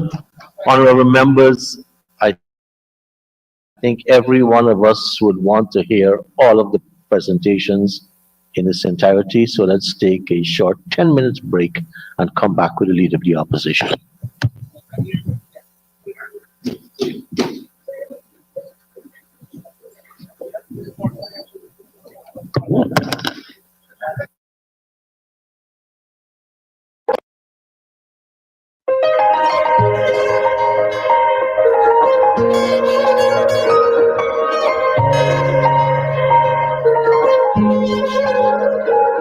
We are a peaceful people, struggle is with struggle, and we don't look for trouble, just ask around. But when outside faces from foreign places talk about taking over, we ain't backing down. We ain't giving up no mountains, we ain't giving up no tree, we ain't giving up no river that belongs to we. Not one blue sake, not one rice grain, not one caress, not a blade of grass. This land is all I know. We gonna make it somehow. We will bend like a bow and never break. Our fathers came here and they lived and died here, and we ain't moving nowhere. Big mistake. Cause we ain't giving up no mountain, we ain't giving up no tree, we ain't giving up no river that belongs to we. Not one blue sake, not one rice grain, not one rice, not a blade of grass. We love the open country of the Rupununi and the Essequibo. Take time on it, though we may criticize it. This is our home, we love it, and we need to keep it. We have that right, so we ain't giving up no mountain, we ain't giving up no tree, we ain't giving up no river that belongs to we. Not one blue sake, not one rice grain, not one caress, not a blade of grass. So we ain't giving up no mountains, we ain't giving up no tree, we ain't giving up no river that belongs to we. Not one blue sake, not one rice grain, not one caress, not a blade of grass.